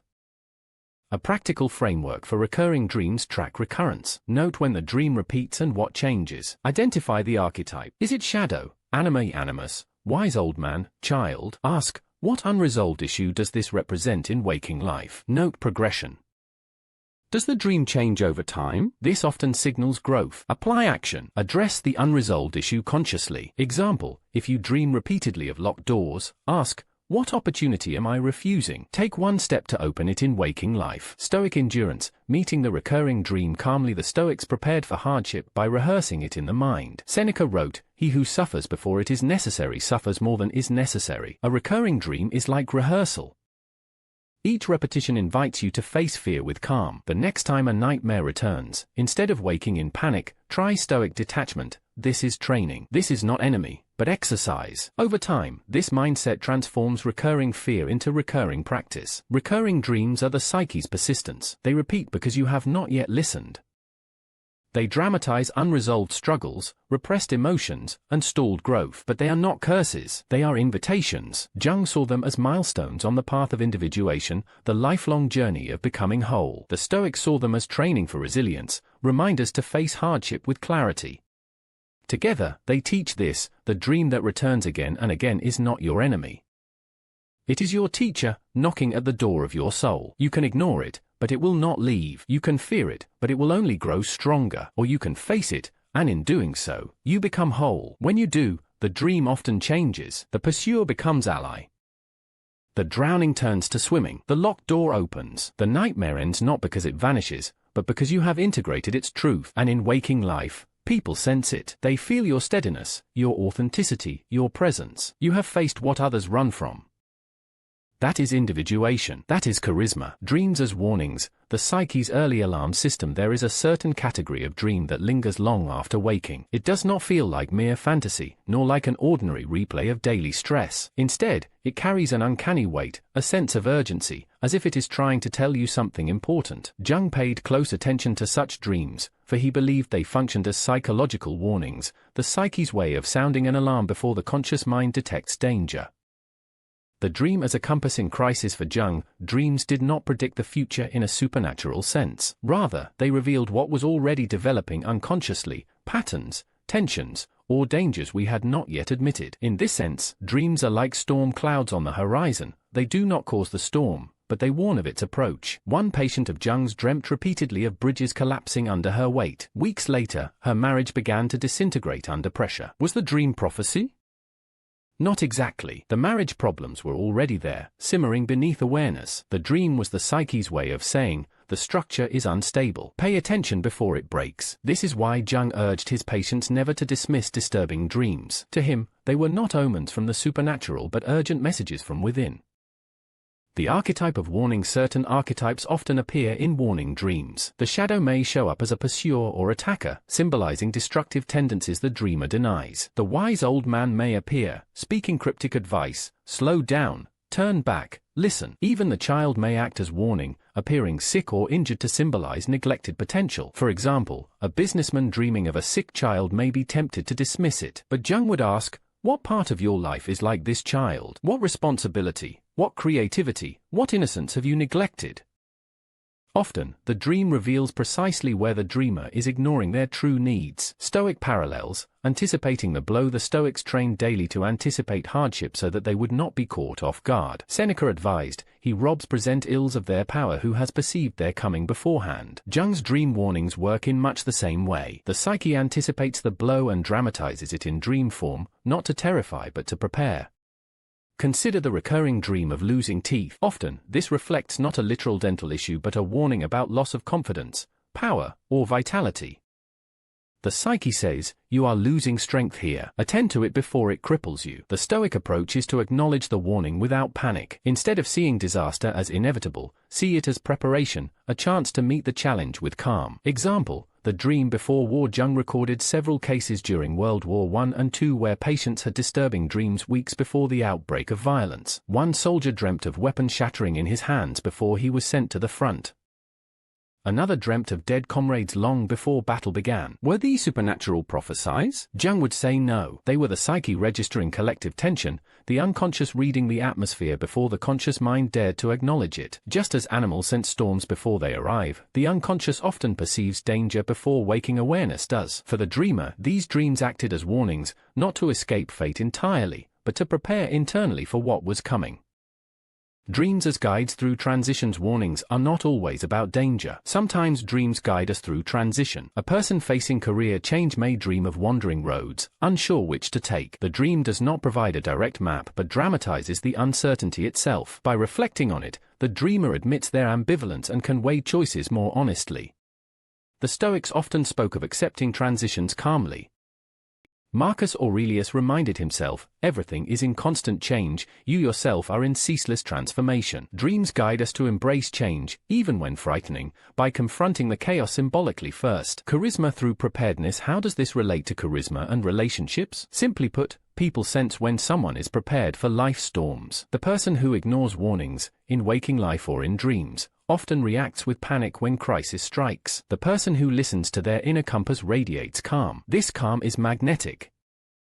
Imagine two leaders in the same crisis. One dismisses his nightmares of collapsing structures, and when business trouble arrives, he breaks. The other reflects, recognizes vulnerability, prepares, and when the storm comes, he stands steady. Whom will people trust? Dream warnings, when faced with Stoic discipline, create exactly this steadiness. They train you to meet crisis not with denial, but with grounded presence. A practical exercise: using dreams as warnings. Record disturbing dreams immediately, especially nightmares that feel urgent. Note the archetype: shadow, wise old man, child, or animus may be speaking. Ask, what in my life right now feels unstable? Relationships? Career? Health? Treat the dream as symbolic rehearsal. It is not predicting literal disaster but dramatizing a danger. Apply Stoic preparation. Ask, if this crisis came, how would I meet it with wisdom, courage, justice, or temperance? Example: if you dream of being unprepared for an exam, ask, where in life am I underprepared? Then prepare, calmly, without fear. The balance of caution and courage. Jung always cautioned against extremes. To obsess over dreams as literal omens is superstition. To dismiss them as nonsense is blindness. The right path is balance. Treat dreams as guides, neither gods nor garbage. Here the Stoics echo once more. Epictetus taught, when something happens, the only thing in your power is your attitude toward it. You can either accept it or resent it. Dreams provide the chance to shape attitude in advance, to prepare inwardly so that when life tests you, you are not thrown into chaos. Dreams as warnings are not supernatural whispers of fate. They are psychological compasses, dramatizing the dangers and transitions already forming in your life. Jung taught us to listen to them, to reflect before disaster forces awareness. The Stoics taught us to meet hardship with calm, to prepare without panic. Together, they give us a powerful lesson: your unconscious may sense storms long before you do. To ignore it is to walk blindly into fire. To listen is to prepare. And preparation, more than luck or charm, is what creates resilience, and the kind of charisma that makes others trust you when the world shakes. Dreams as transformation. From nightmares to allies. Most people fear nightmares. They wake in terror, heart-pounding, grateful it was only a dream. Yet Jung argued that nightmares are often the most important dreams of all. They are not cruel tricks of the brain but the psyche's way of forcing us to confront truths we would otherwise avoid. When understood, nightmares can transform from tormentors into allies, guides showing us the way to healing. Why nightmares matter. Nightmares dramatize what the conscious mind refuses to face. If ordinary dreams are whispers, nightmares are shouts. They are exaggerated, intense, unforgettable, precisely so we cannot ignore them. A woman who represses her anger may dream of being attacked by wild animals. A man who denies his grief may dream of corpses rising. A person afraid of intimacy may dream of endless betrayals. These images shock us awake because ordinary symbols no longer suffice. The unconscious escalates until we listen. For Jung, the goal was not to banish nightmares but to integrate them. What you resist persists, he often said. A nightmare does not end when you run from it. It ends when you face it, understand it, and incorporate its energy into your life. The shadow as a nightmare figure. The shadow archetype often drives nightmares. It appears as pursuers, monsters, or criminals. At first glance, it seems purely destructive, but Jung argued that the shadow is not evil by nature, it is potential we have rejected. The nightmare exists to bring that potential to light. Consider a man who dreams of being chased by a murderer. In waking life, he avoids confrontation, terrified of conflict. The murderer may represent his repressed aggression, energy he must integrate to assert himself healthily. If he continues to run, he remains passive and anxious. If he faces the dream, he learns to harness his assertiveness constructively. The nightmare, then, is not enemy but messenger. The anima and animus in transformative dreams. Sometimes nightmares take the form of seductive but dangerous figures, the dark anima or animus. These dream figures may lead the dreamer into chaos or temptation, symbolizing the dangers of denying inner masculine or feminine forces. For example, a man dreams of a mysterious woman luring him into a dark forest where he becomes lost. The dream may symbolize his refusal to acknowledge his emotions, which then mislead him unconsciously. By facing the figure, he begins to explore his emotional life directly instead of projecting it. Likewise, a woman may dream of a tyrannical male voice commanding her. This dark animus may represent her own self-criticism. Facing him, rather than submitting, allows her to claim her inner authority. Stoic parallels, turning fear into strength. The Stoics understood nightmares metaphorically long before Jung. Marcus Aurelius wrote, "If you are distressed by anything external, the pain is not due to the thing itself, but to your estimate of it." The same applies to nightmares. The monster in the dream is not evil in itself. The suffering arises from our judgment of it. Seneca advised, "Difficulties strengthen the mind, as labor does the body." Nightmares are difficulties of the psyche. To endure them calmly, to reflect rather than recoil, is to grow stronger. The Stoic practice of negative visualization, imagining hardship to prepare for it, mirrors the function of nightmares. The unconscious rehearses what we fear, so we can meet it awake with courage. Example, from Prisoner to Guide. Jung described a patient who dreamt nightly of being locked in a prison cell. The dream was suffocating, always ending with him banging on the walls in despair. At first, he interpreted it literally, fearing disaster. But Jung guided him to reflect, where do you feel imprisoned in waking life? The man admitted he felt trapped in a career he despised, bound by expectations of family and society. The dream dramatized this feeling of captivity. Once he acknowledged it, he began planning a new path. Gradually, the dream changed. Instead of a prison, he found himself in a cell with an open door. Eventually, the dream ceased. The nightmare had not predicted disaster, it had illuminated truth. By facing it, the man freed himself. Transformation through engagement. A striking aspect of dream analysis is that nightmares often evolve once their meaning is understood. The pursuer becomes an ally. The flood becomes a cleansing rain. The corpse becomes a seed of renewal. Jung recounted patients who, after confronting their shadow, found their nightmares changing into dreams of guidance. One woman who dreamt of being devoured by wolves eventually dreamt of walking beside them as protectors. Integration had transformed fear into strength. The Stoics would say she had altered her judgment. What once seemed terrifying became training. The wolves had not changed, her relationship to them had. Charisma through transformation. How does this matter for charisma and relationships? Because charisma arises from integration. People sense when you have faced your nightmares. They feel your steadiness, your lack of hidden fear. Think of someone who constantly projects unresolved fear, suspicious of partners, insecure at work, anxious in leadership. Their nightmares rule them unconsciously. Contrast this with someone who has faced their fears in dreams, integrated their shadow, and learned from their nightmares. They radiate calm. They no longer run. This calm is magnetic. In relationships, transformation through dreams prevents cycles of projection. A partner who faces betrayal dreams recognizes their fear without accusing others. A leader who faces drowning dreams acknowledges vulnerability without panicking. By integrating the nightmare, you stop spreading fear outward. A practical framework for transformative dream work: record the nightmare in detail. No matter how frightening, write it. Identify the archetype. Is it shadow, anima animus, child, or wise old man? Name the emotion: fear, shame, anger, despair. Ask, where does this appear in waking life? What situation mirrors this emotion? Reframe with stoic calm. The dream is not punishment but preparation. Act consciously. Take one small step to face the waking life issue the nightmare symbolizes. Example, the dream of the flood. A young woman dreamt repeatedly of floods drowning her city. She woke terrified each time. Jung encouraged her to reflect, where in your life do you feel overwhelmed? She admitted she was suppressing emotions after a breakup, insisting she was fine. The flood symbolized her emotions breaking through. By allowing herself to grieve consciously, journaling, crying, speaking openly, the flood dream subsided. Later, she dreamt of swimming instead of drowning. The same symbol, now transformed. Here the Stoic lesson is clear: suffering comes from denial.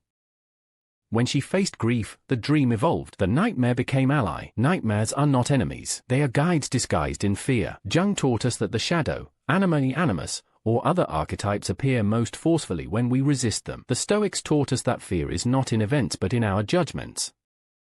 Together, they show us how to transform nightmares into teachers. The dream you dread most may be the dream you need most, for within its terror lies the energy you have refused to face, the anger, grief, or power waiting to be integrated. Face it, and it becomes ally. Run from it, and it will chase you forever. And when you face it, something remarkable happens. You become steady.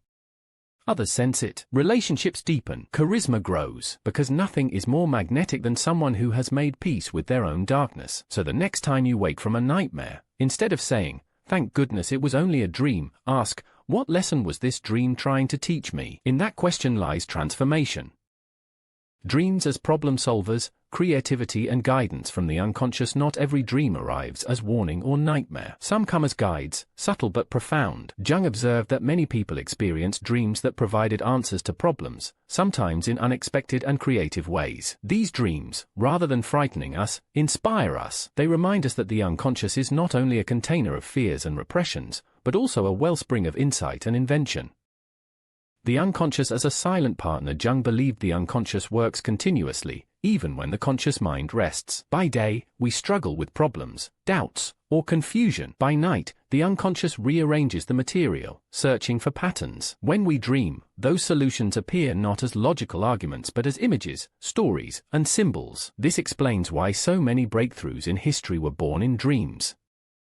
The chemist Friedrich Kekulé discovered the ring structure of benzene after dreaming of a snake biting its own tail, the ancient symbol of the Ouroboros. The scientist Dmitri Mendeleev envisioned the periodic table after a dream placed elements into order. The writer Robert Louis Stevenson said entire stories came to him in dreams, including The Strange Case of Dr. Jekyll and Mr. Hyde. For Jung, these were not coincidences. They were demonstrations of how the unconscious thinks differently, not in rational steps, but in symbolic leaps. Personal examples of problem-solving dreams. Jung's patients often experience similar phenomena. A woman unsure about whether to leave her job dreamt of standing before two doors, one glittering, one plain. She chose the plain door and discovered a fertile garden.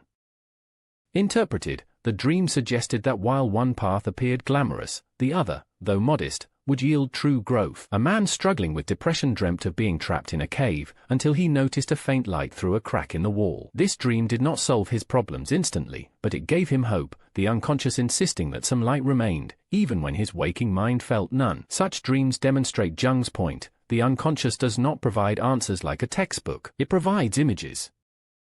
The task is to translate them into waking life. Stoic parallels. Wisdom in simplicity. The Stoics also trusted in a deeper layer of guidance, though they framed it in rational rather than unconscious terms. Marcus Aurelius reminded himself daily, the soul becomes dyed with the color of its thoughts. By examining thoughts, we clarify action, but consider how closely this aligns with dreams. Dreams, too, dye the soul, with symbols rather than words. To reflect on them is to access wisdom otherwise hidden. The Stoics might not have spoken of the unconscious, but they practiced its spirit, searching within for clarity, trusting that the mind carries more wisdom than we first realize. Seneca also wrote, "No man was ever wise by chance." Dream analysis fits this principle. Wisdom arises when you attend to the material your mind produces at night, rather than dismissing it. Dreams as creative sparks. Dreams also fuel creativity in art, music, and literature. Jung noted that archetypes often supply the raw imagery of culture. Myths and legends, he argued, were born of dreamlike visions that storytellers gave form. Artists often report dreaming of imagery that becomes the seed of their work. A musician might wake with a melody that came in a dream. A painter may dream of landscapes unseen by waking eyes. These are not trivial hallucinations but creative gifts of the unconscious. For Jung, working with dreams meant engaging this creativity consciously. He encouraged patients to draw dream symbols, to write stories about them, to let art emerge. In this way, dreams became not just therapy but creation. Example, the dream of the bridge completed. One of Jung's patients dreamt of a broken bridge, as we saw earlier. Weeks later, after working consciously on his fears, he dreamt again, but this time, the bridge was whole, and he crossed it safely. This progression was not only therapeutic but symbolic of real progress. The dream solved the problem not with words but with an image of success. The Stoics would approve. Epictetus taught, "Practice yourself, for heaven's sake, in little things, and thence proceed to greater." The dream of the completed bridge was a rehearsal of greater confidence. By practicing in imagination, the man prepared for waking action. Practical steps, using dreams for problem solving. If you want to harness dreams as problem solvers, here is a Jungian Stoic method. Pose a question before bed. Ask your mind to reflect, what should I do about this decision? Record any dream immediately. Even fragments may carry answers. Identify the central symbol. What object, figure, or setting dominated? Interpret through association. What does this symbol mean to you personally? Connect to the waking issue. How might the symbol reflect your situation? Apply with Stoic courage. Ask, what action is within my control? Take it. For example, if you dream of wandering roads, ask, what decision feels directionless? If you dream of storms, ask, where do I feel overwhelmed? The dream may not hand you a solution, but it reveals the emotional landscape you must navigate. Charisma through creative depth. Dream-inspired problem-solving also enhances presence and charisma. People are drawn to those who think in images, who can express ideas metaphorically, who radiate creative depth. Jung believed this was why myths endure. They speak not to logic but to imagination. In relationships, dream-inspired creativity prevents stagnation. Partners who bring fresh imagery and insight, whether through art, storytelling, or simply reflective conversation, keep connections alive. Charisma is not only confidence but imagination. Dreams feed this. Example, the dream of the key. A woman dreamt of a golden key. In waking life, she struggled with self-worth, constantly seeking validation from others.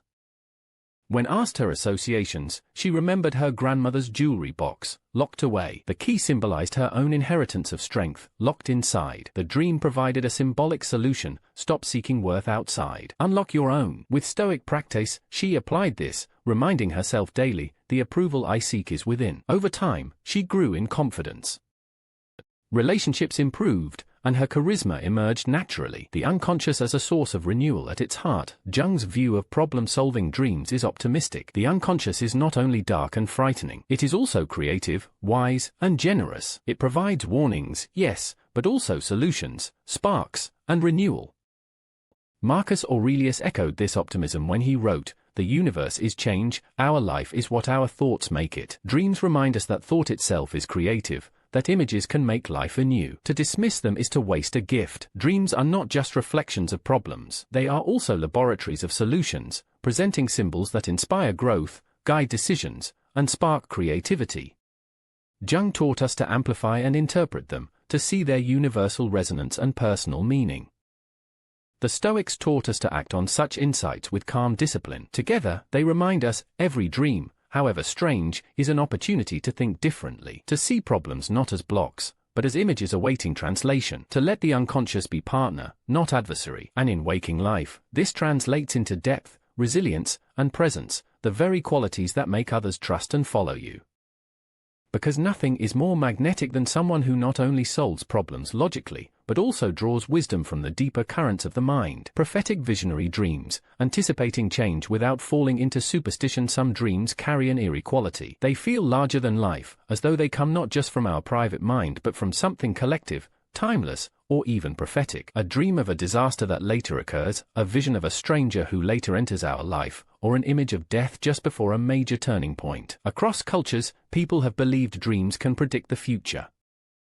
Jung did not dismiss this outright, but he insisted on interpreting it carefully, balancing openness with skepticism. Jung's caution, symbolism. First, Jung warned against taking dreams literally as predictions. He argued that what often feels prophetic is the unconscious anticipating change, not foretelling fate. Dreams speak in symbols, not calendars. For example, someone might dream of a ship sinking.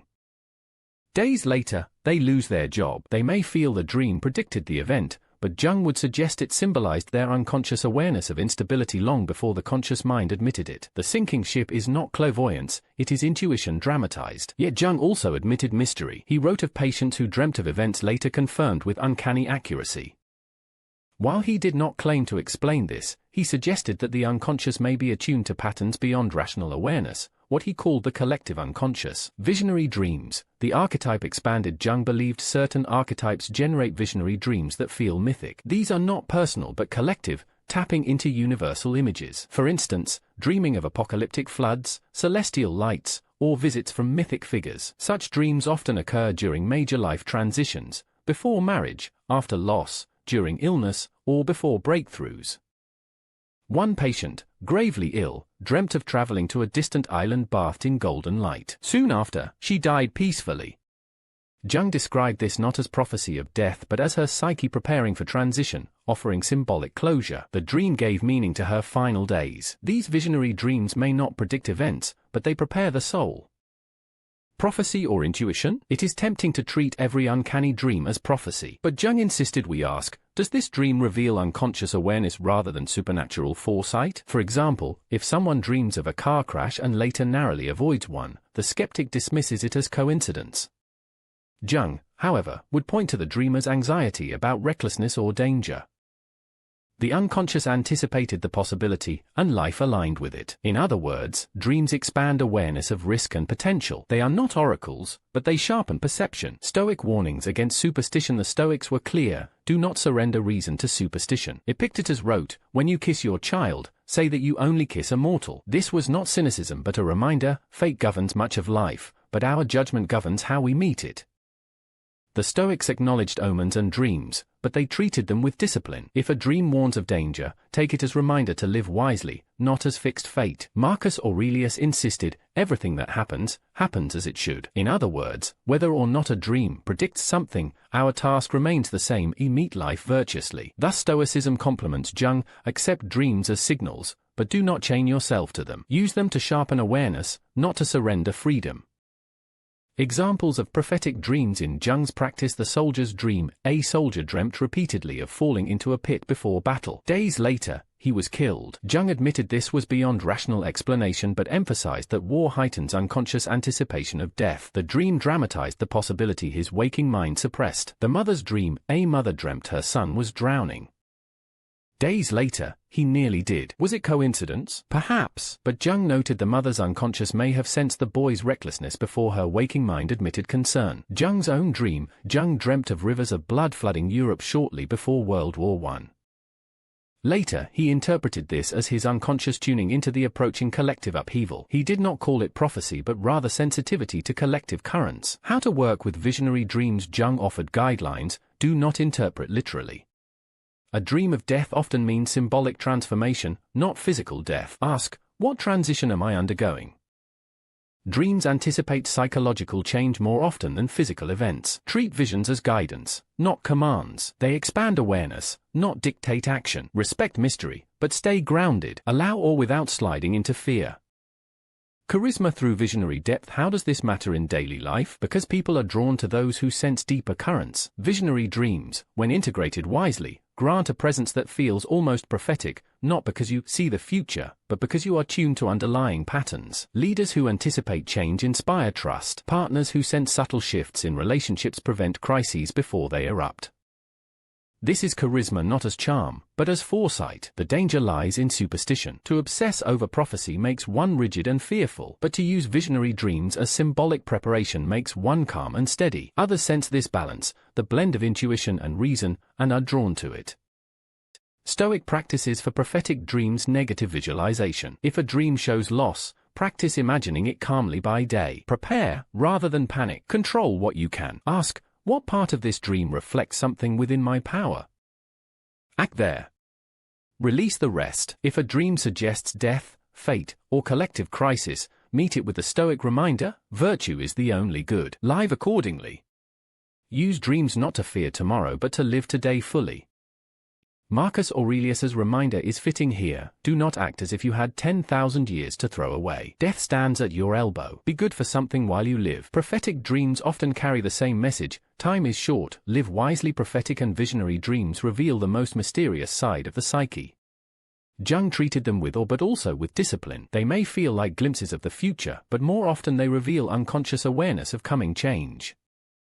They prepare us psychologically, rather than dictate destiny. The Stoics remind us to resist superstition, but also to use such dreams as reminders of mortality and impermanence. The combination is powerful. Jung gives us the language of symbols. Stoicism gives us the courage to act. In the end, the true prophecy of dreams is not what will happen, but how you must prepare to meet it. And those who live by this principle radiate a depth others feel instinctively. Their presence says, I have seen the currents beneath the surface, and I am ready. Dreams in relationships, what they reveal about love, conflict, and connection. Dreams are not only private theaters of the soul, they are mirrors of our relationships. Jung observed that the figures who appear in our dreams, lovers, strangers, friends, enemies, often represent aspects of ourselves, but also reveal dynamics we live out with others. Relationships are fertile ground for the unconscious. They stir emotion, vulnerability, longing, jealousy, and fear, all the material the unconscious thrives on. To analyze dreams is therefore to analyze the hidden layers of love, conflict, and attraction. What we repress in waking life often erupts in dream symbols. To neglect these dreams is to leave part of our relational life unexplored. Jung's key insight, the anima and animus in dreams. Jung proposed that each of us carries within a contrasexual archetype, the anima, feminine aspect within men, and the animus, masculine aspect within women. These archetypes often appear in dreams as mysterious lovers, wise strangers, or antagonistic figures. For example, a man might dream of an enchanting woman who guides him to hidden treasures. Jung would interpret this as his anima, not literally predicting romance, but revealing his inner capacity for intuition, emotion, or creativity. Likewise, a woman might dream of a commanding man who challenges her. This could be the animus, representing her own authority, intellect, or drive. These archetypes, when ignored, can project outward. We may unconsciously expect partners to embody them, leading to unrealistic attraction or conflict. By recognizing the anima or animus within, we reduce projection and build healthier relationships. Example, the lover who walks away. A patient dreamt of walking with a lover across a meadow. Suddenly, the lover vanished, leaving her alone. At first, she interpreted this as fear of abandonment in her marriage. But upon reflection, she realized it symbolized her own avoidance of intimacy. Her dream dramatized her unconscious tendency to withdraw emotionally. The Stoics would say, we cannot control whether others leave us, but we can control how open or closed we are. Epictetus wrote, it is not things themselves that disturb us, but our judgment about them. The dream revealed not prophecy of her husband's departure, but her judgment, her fear, her habit of withdrawal. Dreams as emotional truth-tellers. Jung emphasized that dreams often reveal the truth of feelings we deny. A person may insist they are content in a relationship, yet dream of betrayal. This does not mean betrayal is certain, but it may reflect dissatisfaction, resentment, or longing buried beneath politeness. Dreams bypass social masks. They tell us when affection has turned stale, when passion has been replaced by duty, when anger simmers unspoken. The Stoics would encourage using this information not to wallow but to act. Marcus Aurelius advised, if it is not right, do not do it. If it is not true, do not say it. Dreams reveal what is not true in our relationships, giving us the chance to confront it honestly. Conflict and the shadow in relationships. Many relationship conflicts stem from projection of the shadow, the parts of ourselves we disown. We accuse partners of being selfish, controlling, lazy, while these are traits we secretly harbor. Dreams make these projections visible. For instance, a man dreams his wife is a tyrant locking him in a cell. In waking life, he complains she controls him, but analysis reveals his own fear of responsibility. He projects it onto her as control. The dream points him inward. Here Stoicism again aligns. Seneca wrote, we are more often frightened than hurt, and we suffer more in imagination than in reality. Much relational conflict is imagination projected. Dreams make this visible so it can be corrected. Charisma in relationships, the gift of self-knowledge. When people begin to understand their dream figures, they carry a new depth into relationships. They become less reactive, more empathetic, more magnetic. Jung believed this was because they withdraw projections. Instead of demanding perfection from partners, they recognize that the mysterious lover in their dreams is an archetype within. This creates a charisma of wholeness. Partners feel freer, less burdened by unrealistic expectations. Love becomes less about possession and more about mutual growth. Practical Stoic tips for relationships through dream work. Reflect daily. Upon waking, note dreams involving others. Ask, what qualities do they embody? Could these be my own qualities, projected outward? Apply negative visualization. If you dream of losing a partner, practice Stoic acceptance. Imagine life without them. This reduces fear and increases gratitude for their presence.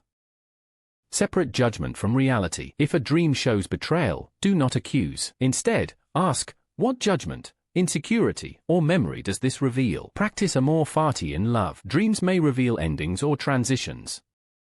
Meet them not with clinging but with acceptance, as Marcus Aurelius counseled, accept whatever comes woven in the pattern of your destiny. Cultivate empathy. Dreams often place us in vulnerable positions. Use them to soften judgment toward your partner's struggles. Example, the dream of the stranger at the door. One woman dreamt of a stranger knocking on her door, offering her a flower. She felt tempted but refused. She later realized the dream reflected her loneliness. The stranger was her own unacknowledged desire for novelty. By recognizing this, she resisted the temptation to project it onto others in reckless ways. Instead, she and her partner revitalized their relationship by cultivating novelty together. The Stoic application here is discipline. Epictetus urged, if you want to improve, be content to be thought foolish and stupid with regard to external things. The dream revealed a temptation, and her discipline transformed it into growth rather than betrayal. Balancing depth with practicality. It is important not to overinterpret dreams. Not every figure represents deep archetypes, sometimes they are fragments of daily life. But by attending carefully, we can distinguish the trivial from the profound. Jung reminded us, the goal of dream analysis is not perfection but integration, to become more whole, more self-aware. Relationships thrive when both partners commit to this wholeness. Dreams serve as intimate maps of our relational lives. They reveal anima and animus, shadow projections, hidden resentments, and unspoken desires. They challenge us to see not only our partners more clearly but ourselves. By combining Jung's insight with Stoic discipline, we gain both awareness and action. Dreams expose our unconscious patterns. Stoicism teaches us to meet them with courage and wisdom. Together, they transform relationships into arenas of growth, not battlegrounds of projection. The charisma born of this integration is quiet but powerful. It is the magnetism of someone who knows their own depths and therefore does not demand completion from another. It is the strength of a partner who can love freely because they love wisely. The final message, dreams as maps of the soul. We began with a simple but haunting question. What do your dreams really mean? Are they meaningless fragments of memory? Are they cryptic prophecies? Or are they something in between, symbols that bridge the conscious and unconscious, shaping our choices, relationships, and destinies? Carl Jung believed dreams were not random noise but coded communications from the unconscious. They arise when our conscious mind has failed to listen, when our lives drift from balance, or when deeper truths demand to be acknowledged.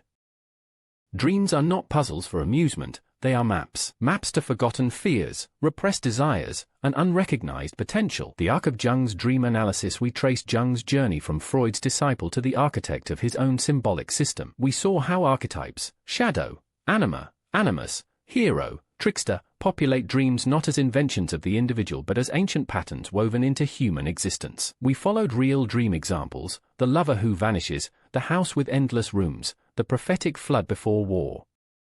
Each dream revealed not a supernatural prediction but a psychological necessity. The unconscious anticipates change before the conscious can bear it. And always, Jung returned to one idea: integration. Dreams are not about indulging fantasy or paranoia. They are invitations to wholeness. To deny them is to deny parts of ourselves. To attend to them is to become more human. Stoicism and the discipline of interpretation. Yet we also saw the risk, to become obsessed, superstitious, enslaved by symbols. Here the Stoics entered as grounding companions. Marcus Aurelius reminded us, everything we hear is an opinion, not a fact. Everything we see is a perspective, not the truth. This applies equally to dreams. They must be respected but not worshipped, interpreted but not obeyed blindly. The Stoics give us discipline where Jung gives us depth. Together, they create balance.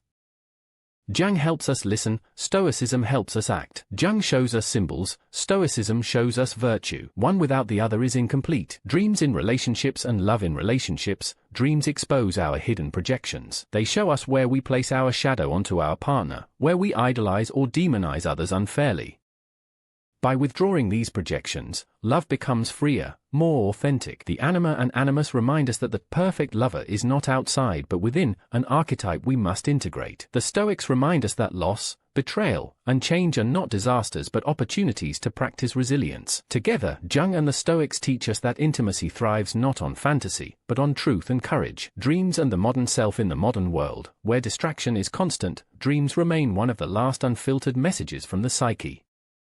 They bypass algorithms, advertising, and social masks. They return us to something primal. They may tell us when our work no longer nourishes us, when our friendships are shallow, when our creativity suffocates. They may warn us of imbalance before illness strikes, of burnout before collapse, of longing before regret. In this way, dreams are not detached from modern life, they are lifelines.